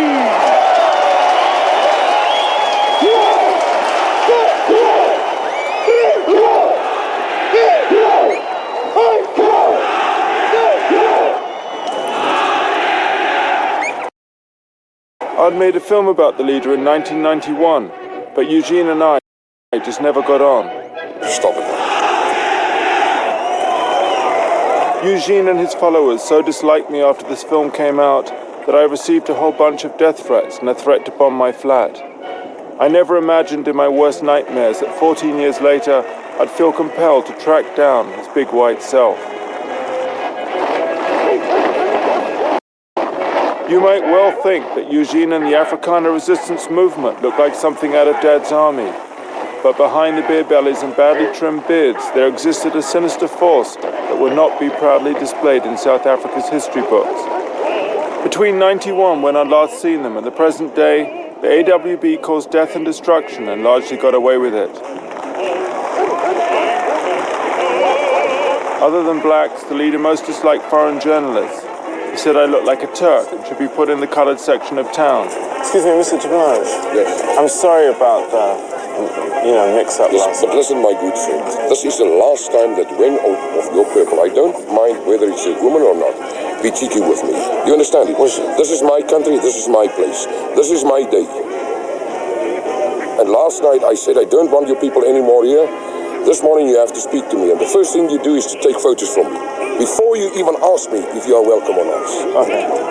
And this man, I sit in Ventersdorp. I tell you people when he can take shots from us. But he's like a bloody monkey. He's hanging on that camera like a monkey in a bloody tree. He's a monkey. You are a monkey. Yes. He definitely is. My original film was called The Leader, the Driver, and the Driver's Wife. This is JP, the driver. Fine, thank you. Just tired. So how's the leader? Well, I saw him shutting you out. Apparently, he just doesn't like your face today. And this is Anita, the driver's wife. He wants to show the state president that they would like their schools to be white. This one's also so. Wat sê jy maar? Is van school? Yeah, he'll hit the black when he comes to this school. Is that what he said? Yeah. And what did the girls say? I'm done spending an obscene amount of money on takeout every week. Done. I'm getting back on track with Factor. Fresh, never frozen meals. Anyway, back to the present. It's summer 2005.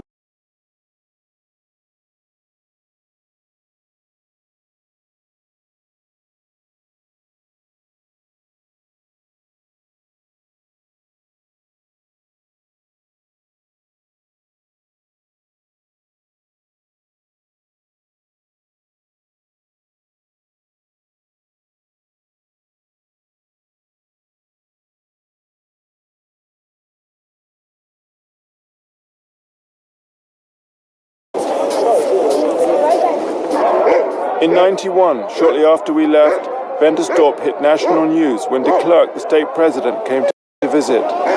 The leader regarded him as a traitor to the white race and organized a mass protest. It was to be the first time in the 43 years of apartheid that white police killed white demonstrators.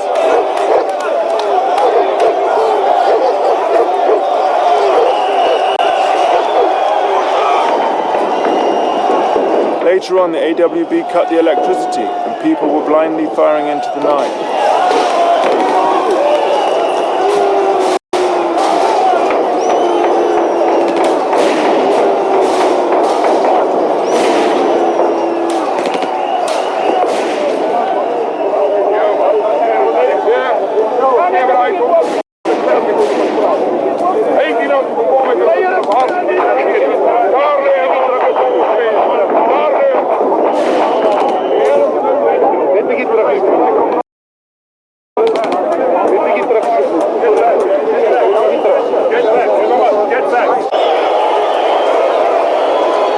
AWB were experts in disrupting rival political meetings.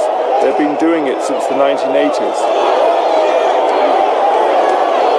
The ruling National Party were called Kaffir lovers because they took down the apartheid signs and started negotiating with Mandela and the ANC.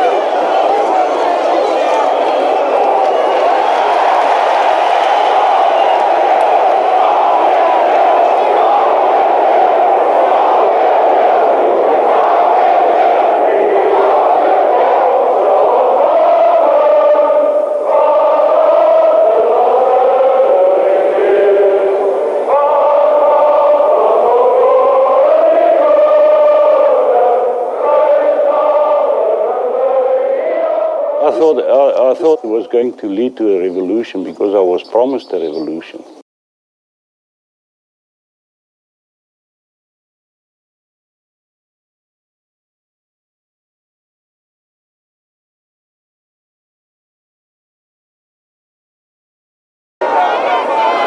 In '93, the leader in the AWB stormed the World Trade Center in Johannesburg, where the ANC, National Party and others were meeting to discuss an election date.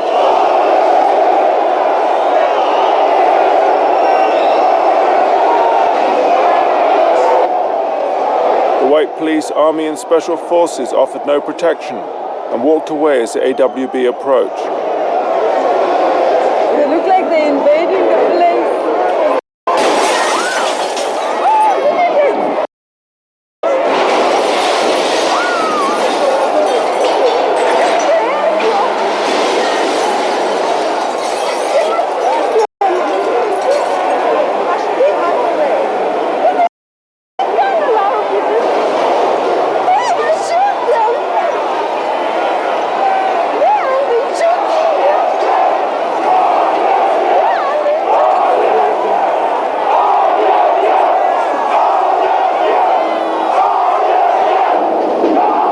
Blanche and the Afrikaner people thought of this as the start of the white Christian people's struggle against black majority rule. It marked the beginning of a campaign of enormous violence and carnage.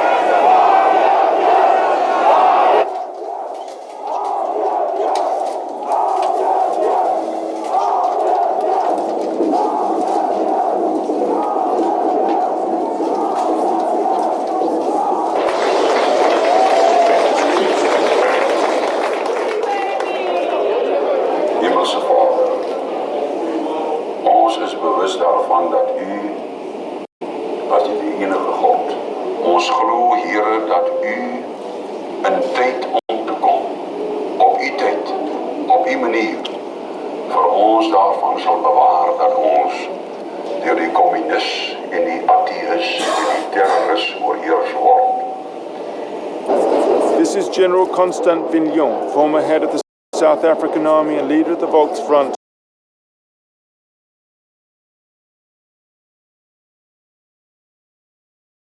A coalition of right-wing groups.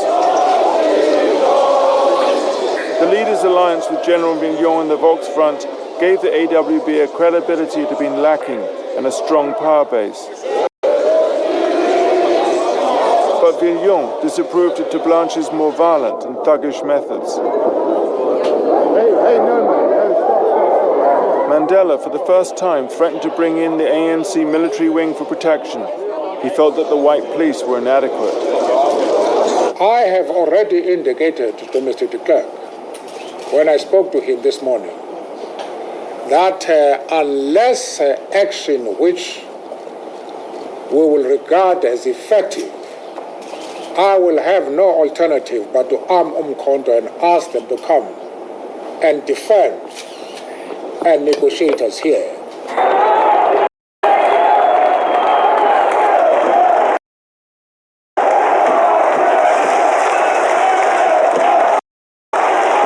But people just loved the leader's simple solution of immediate violence. At their peak, the AWB had 500,000 supporters. Wie betaal die krag, die elektrisiteit in die land? Dis die boere, dis hierdie klein salarisstrekkers, dis jong mense, dis studente, dis ou mense, dis arme mense, maar hy moet betaal net omdat hy wit is. But even back in 91, I watched JP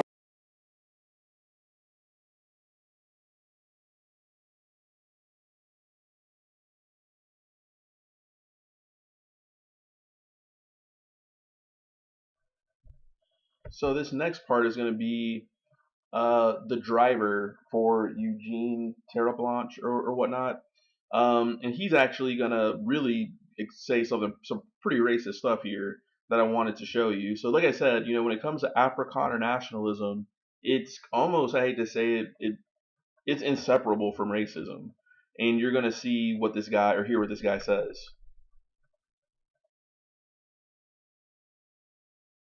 Or don't you believe in that? I don't even know what it is. You're not into religion at all. So how must I explain this now to you? It's in you. You can't do good things to deserve it. You are born with it. Yeah.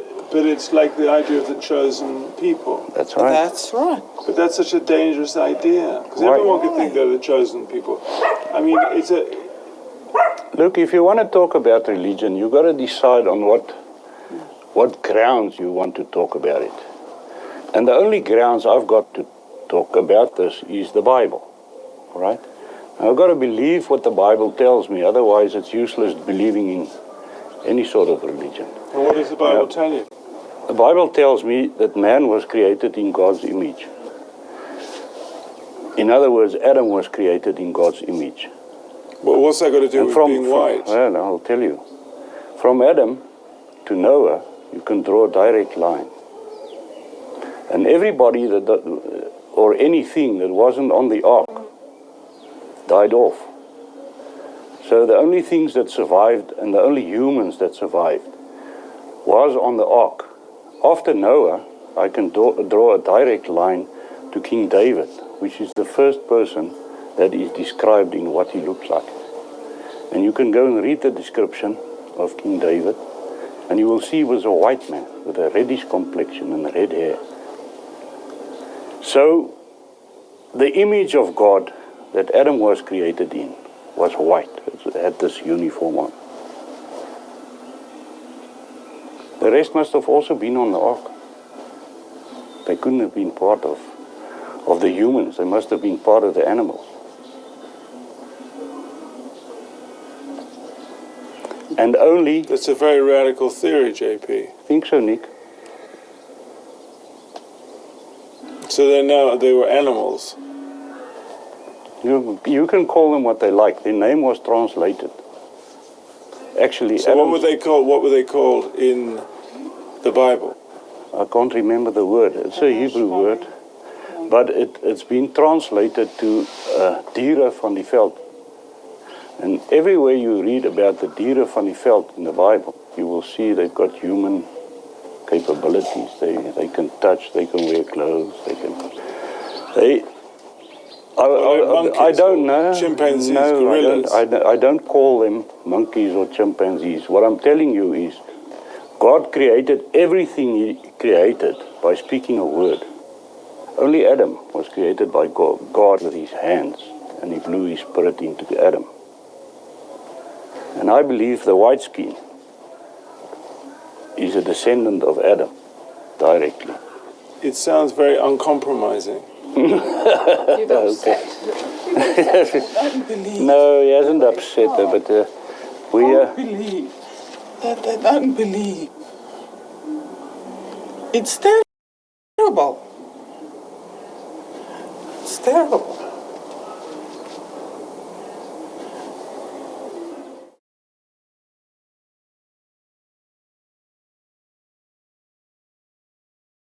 So this next clip is actually going to be an interesting clip. It's actually about how the state of Israel actually supported South Africa for a little bit.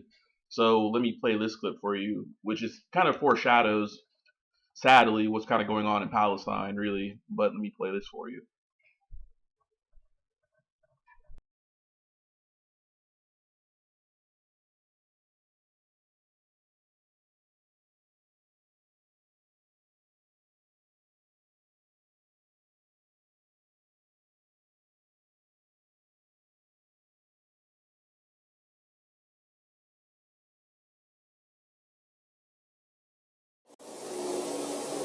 Die kuststreke van hierdie onbekende Kaap was die tuiste van 'n primitiewe barbaarse ras. En so het oor die barbaarse wildheid van hierdie ongerepte land vir die eerste keer 'n simbool van ons beskawing verryk. Versterk drank het hulle 'n spontane voorliefde gevoel, waardeur hulle bestem was om die witman se eerste inboorling vraagstuk te word.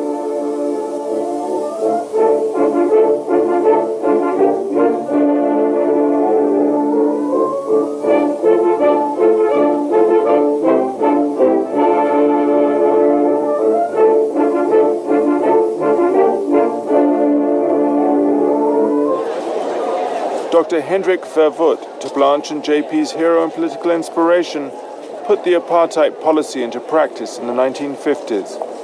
Our policy is one which is called by an Afrikaans word apartheid. And I'm afraid that has been misunderstood so often.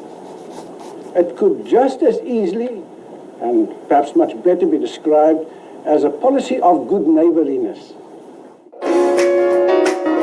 White South Africa just got on with enjoying apartheid, the South Africa that JP and the leader loved.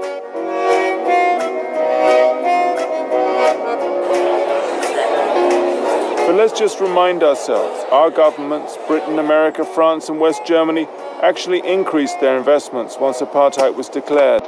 The South Africa that JP and the leader grew up in never had it so good.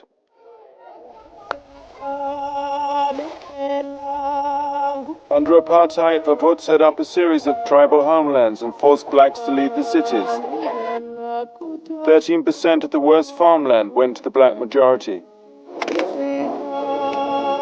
Verwoerd classified every child, woman and man by race and color.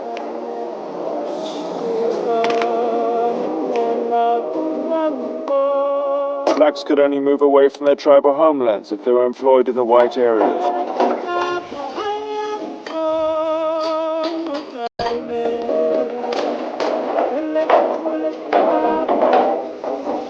Racial segregation affected every area of daily life.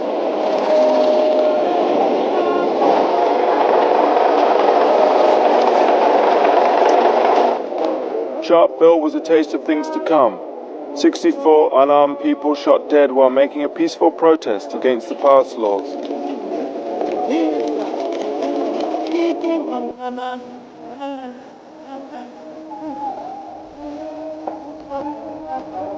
British and American investments actually increased sixfold after Sharpeville. Companies like Hoover, Coca-Cola, Ford, General Motors, British Leyland, Courtauld, Unilever, Tate & Lyle, ICI, and banks like Chase Manhattan and Barclays. With the use of IBM computers, the apartheid regime's classifications actually became a reality. The French supplied Mirage jets, the British Buccaneers, and prohibitive weapons were smuggled through Israel, even during sanctions.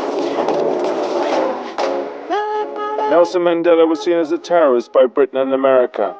In 1962, he was arrested with information supplied by a CIA agent, Donald Ricard. Mandela would stay in prison for 27 years. There were several assassination attempts on Theroux.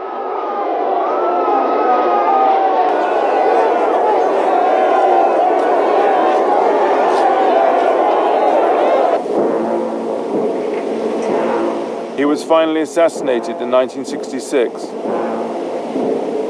His successor, Foster, interned as a Nazi in the Second World War, demonstrated his excellent taste by selecting the young leader out of 20,000 policemen to be his own personal bodyguard. De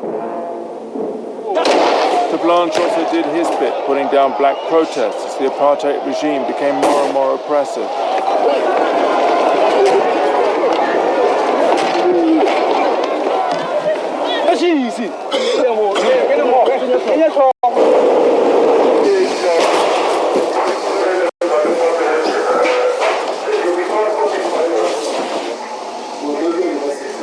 But the young leader found Foster too liberal. He wanted a stricter apartheid, with the blacks totally segregated in their homelands and the whites in theirs. In 1973, he left his post and formed the AWB, the Afrikaner resistance movement. De Blanche saw the ruling party as a liberal enemy. En ik vraag voor die AWB, voor die KP en die conservatievers van Zuid-Afrika om nooit weer hervormingen te koop nie.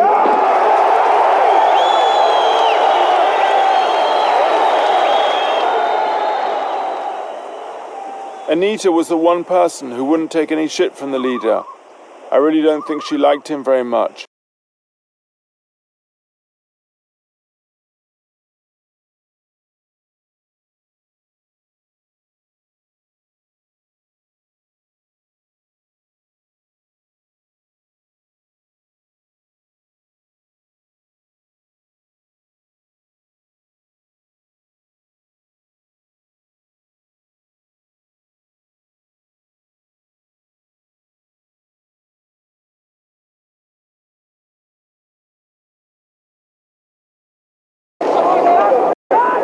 The execution had a devastating effect on the morale of the AWB.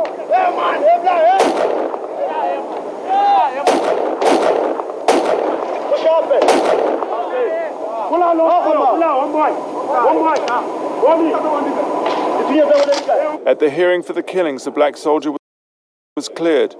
The new South Africa was coming. De Blanche had inadvertently done Mandela an enormous favor with his army. When De Blanche decided, Blanche sent the AWB into Bantustans, one of the tribal homelands set up by Theroux. Against his... Maybe it's good for him. Pardon? Maybe it's good for him. For the leader? No, it's not good. And that's what JP discovered long ago already. It's no use going against him, rather please him. And you'll have a much more comfortable man. When you go against him, he gets more and more aggravated. Even today, JP's identity is much more invested than Anita's in his belief in the leader and Verwoerd's vision. The big idea was what Verwoerd had in mind. Give each guy his own country and let him rule himself. And I still think that's the only thing that can or could have worked. If you look at all these houses around you here, you've got fences between each yard. And that fence isn't the enemy. That apartheid isn't the enemy. That is just what keeps the peace. Give each guy his own. Let him rule himself.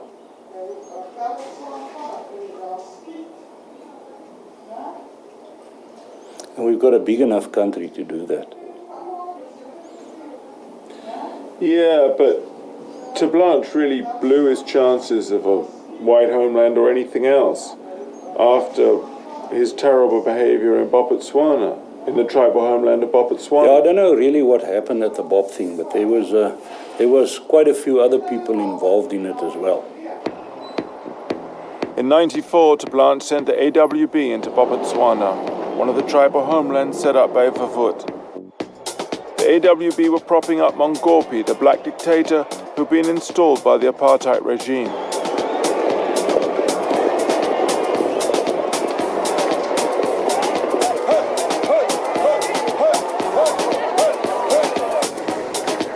Mongopie was refusing to allow his people to take part in the upcoming South African elections. His people were now rioting and demanding their right to vote. No matter what they say to me, no matter what they do to me.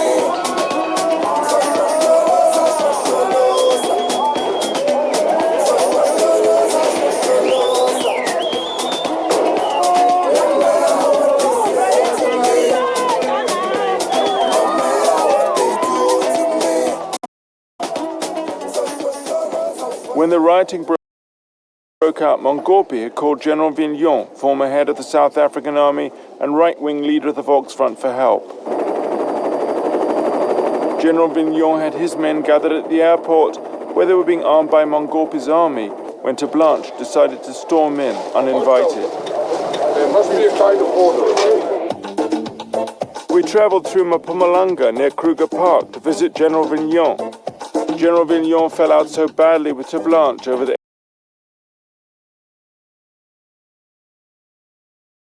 AWB's conduct in Botswana that their right-wing Volksfront alliance would never again regain its power.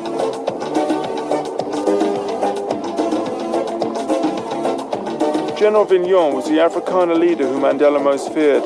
He could still call on the loyalty of the white South African army. Ter Blanche's split with General Vignon left the AWB politically isolated. Nobody invited them. In fact, they were prohibited to go there. The chairperson of the Afrikaner Volksfront, who was then Dr. Ferdi Hartzenberg, and myself, phoned Ter Blanche the previous afternoon saying that we're going to move in the next morning with the farmers, but saying that Mongopie has requested the AWB to remain out because of the problems that he expected.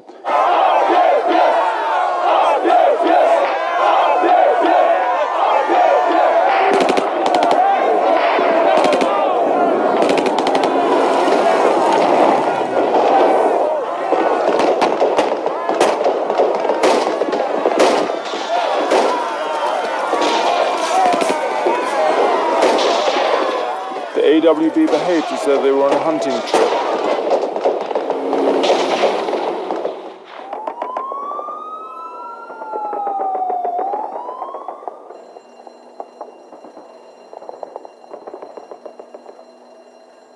They started shooting and created an atmosphere which was completely bad. And that caused a riot within the defense force of Lucas Mongopie and also within the police of Lucas Mongopie, and the whole situation became untenable. Ter Blanche ordered the AWB out, but they carried on firing as they left.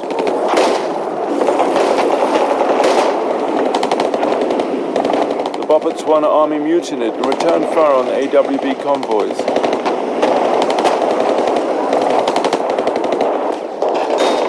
This AWB Mercedes was firing into a crowd when the Botswana army returned fire.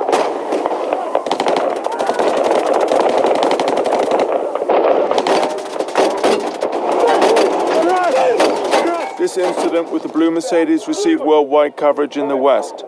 The irony is that it only got the attention it did because on this occasion it was 3 white men being executed.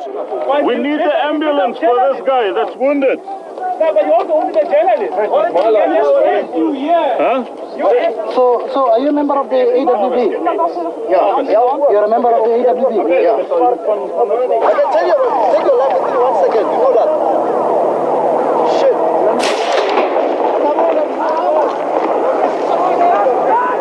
The execution had a devastating effect on the morale of the AWB.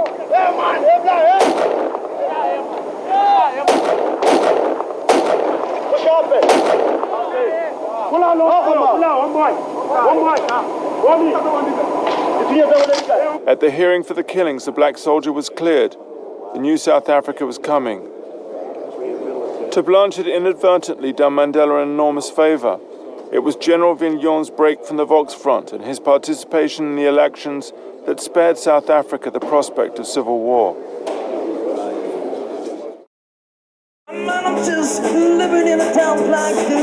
When we were there in '91, AWB functions were more like a social gathering, a place to dance and let your hair down. I can start a fire with a broken heart. This guns for hire. Even people just dancing in the dark.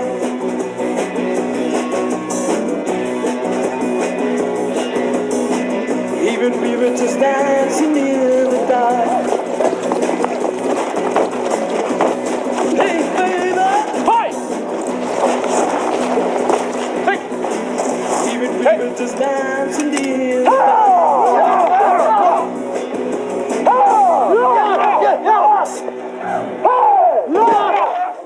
Do you like the atmosphere here?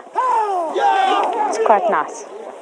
All the kettle and the horses together and all the people together. When we'd last seen JP in '91, it at times all seemed a bit like schoolboy fun. It's formalin and Connie's crystals. And what do you do with it? You mix it together and you get tear gas. But beautiful tear gas. No, that's good tear gas. And do you have a lot of uses for it? Only to break up the NP meetings. That's all we use it for. That's now apart from the genuine tear gas that we steal from the army. Hey! And the police. You piss! Daddy, would you like to catch a shot of this? Nee, wag nou man, wag dat ons eers nog 'n dop maak. JB, jy's nou bekak. Lakse. Veronica, kom ons fok op hier uit. What's that tear gas? That's tear gas. Jy kan het. Kom maak dit hier op net neer. Ons moet lief vanaf hier binne kan vas toedruk.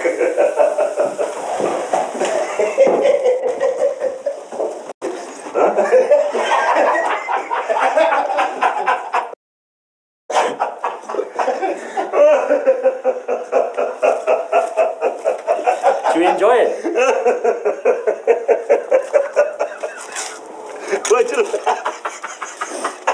It's quite nice, isn't it? By '94, though, moderates like JP had left the AWB. As the elections approached, which the AWB refused to recognize, only die-hard extremists remained. The leader himself became best known for falling off his horse.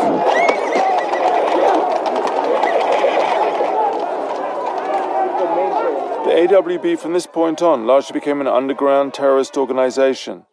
They were supplied by supporters in the South African Air Force, Army and Police Force with bomb-making equipment, rifles and ammunition. The AWB, it's estimated, let off over 120 bombs between '92 and '94. The intensity of the bombing increased in the months leading up to the election.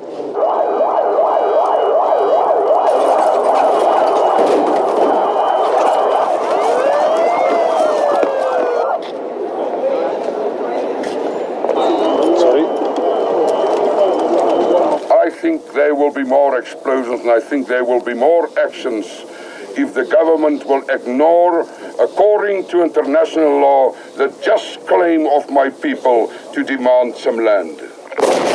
On the day of the South African elections in Johannesburg International Airport, an enormous bomb was let off. 31 members of the AWB were arrested that day.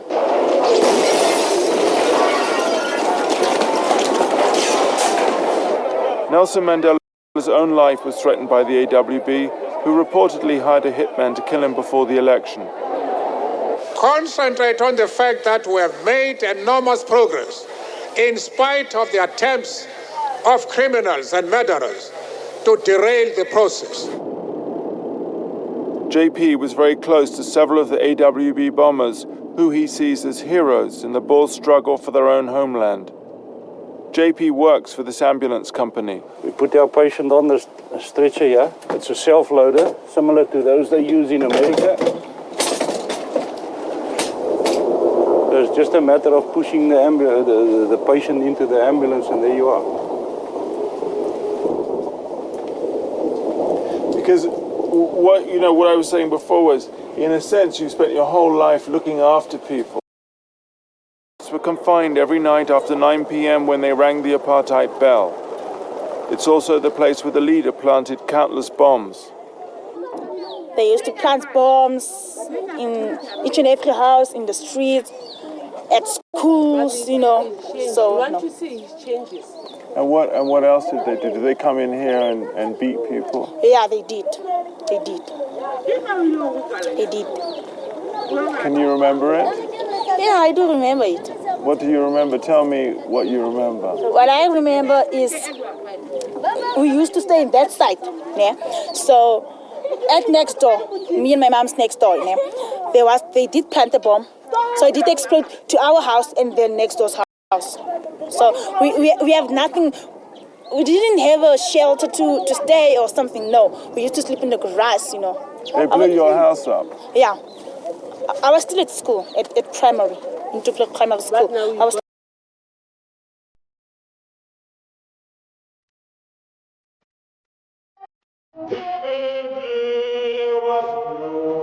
Mayor Massey started a big rebuilding program to clear the squatter camps. He also took the brave decision to cancel a leader security contract with the council.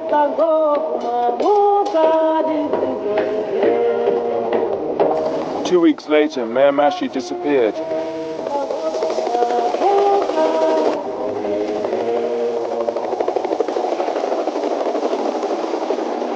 Till recently, a security firm of AWB leader Eugene Theroux guarded the municipal offices in Ventersdorp. After a recent spate of fires and burglaries at the offices, the contract with the firm was terminated. Now rumor has it that the AWB is involved in the disappearance of the mayor.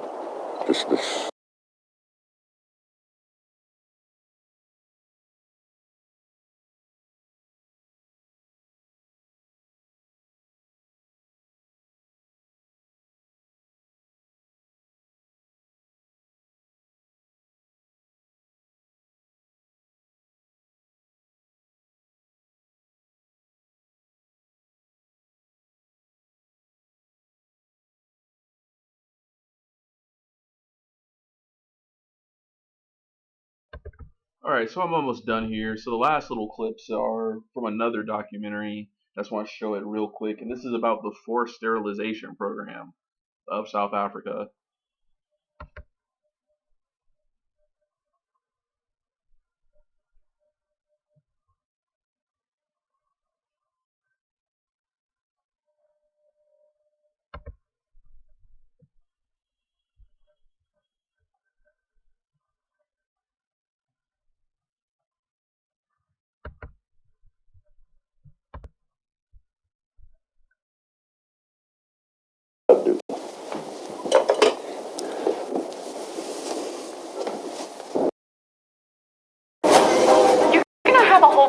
Meet and greet up there? Yeah.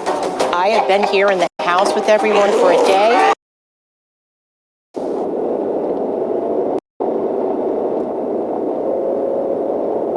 We were hoping to see the leader later that morning. In the meantime, we accompanied Anita, JP's wife, who works as a health visitor. Somebody is calling us along the road. Dumela? Just hold the line. Condoms. Her chief concerns are sterilization and the distribution of condoms. Gee maar 2 pakkies. Hoe kom ek nou weer daar by die huis by daai paadjie op, né? Ja, hierso. Alright. Dankie, Ra. Mooi bly.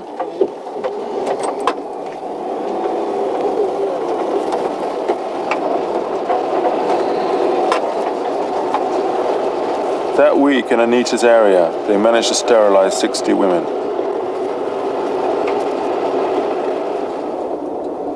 We were due to have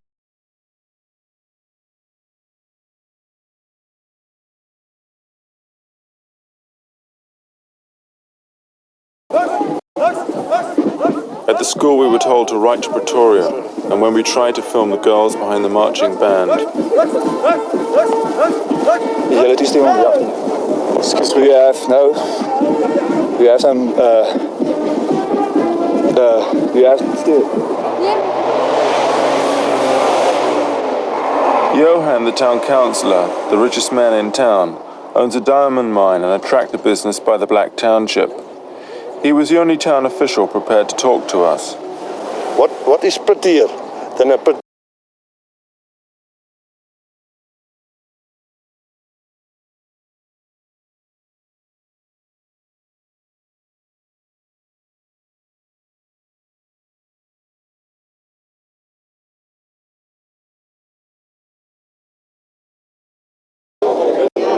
At the end of the meeting, supporters rush up to sign on as commandos. The AWB already have several thousand commandos, trained in semi-automatic weapons, unarmed combat, and explosives. Baie dankie vir die dank. My naam is Jos Maree. Ek wil jou baie graag. Net jou hand ook vasvat. Dankie. Dis daarom nie so belangrik. Hierdie kalk op dui. Hy gaan ons wapens. Ek is soos my dit nie gevra nie. Dan maak nee. Nee, dan maak ons oor. Wel, dan moet jy rapporteer dat die ander ouens weet ons sê nee, dan moet ons maar bly oor.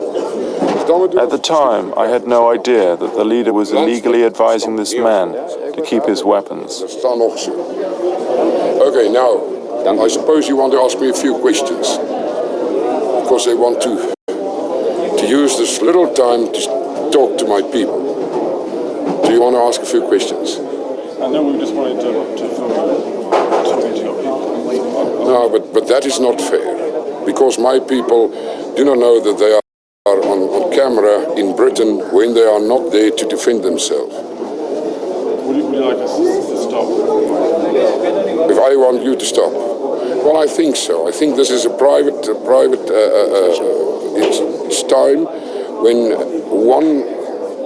maybe one or 3 times per 4 years I can see my people. So this is really a private conversation. I want to chat with my people.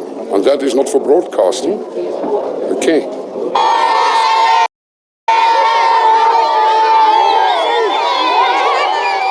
The one place we did receive a warm welcome was from the kids in the township outside Bantustans. Few of them had ever touched white skin.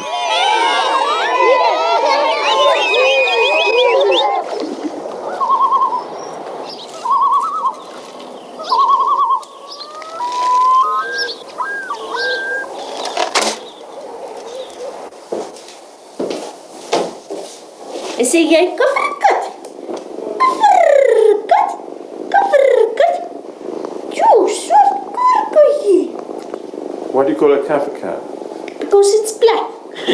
The blacks are called kaffers here. So, Yanni wants to call it blackie or something like that. So I said, no, every singing dog or cat you get in town that's black are called blackie. Let's be different and call it kafferkut. So I think it's a marvelous idea.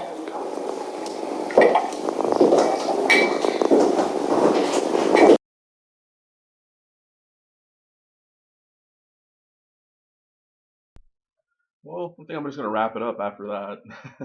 But yeah, long video, but just kind of my thoughts on Orania and all that, and yeah, just kind of end it right there. All right, thanks.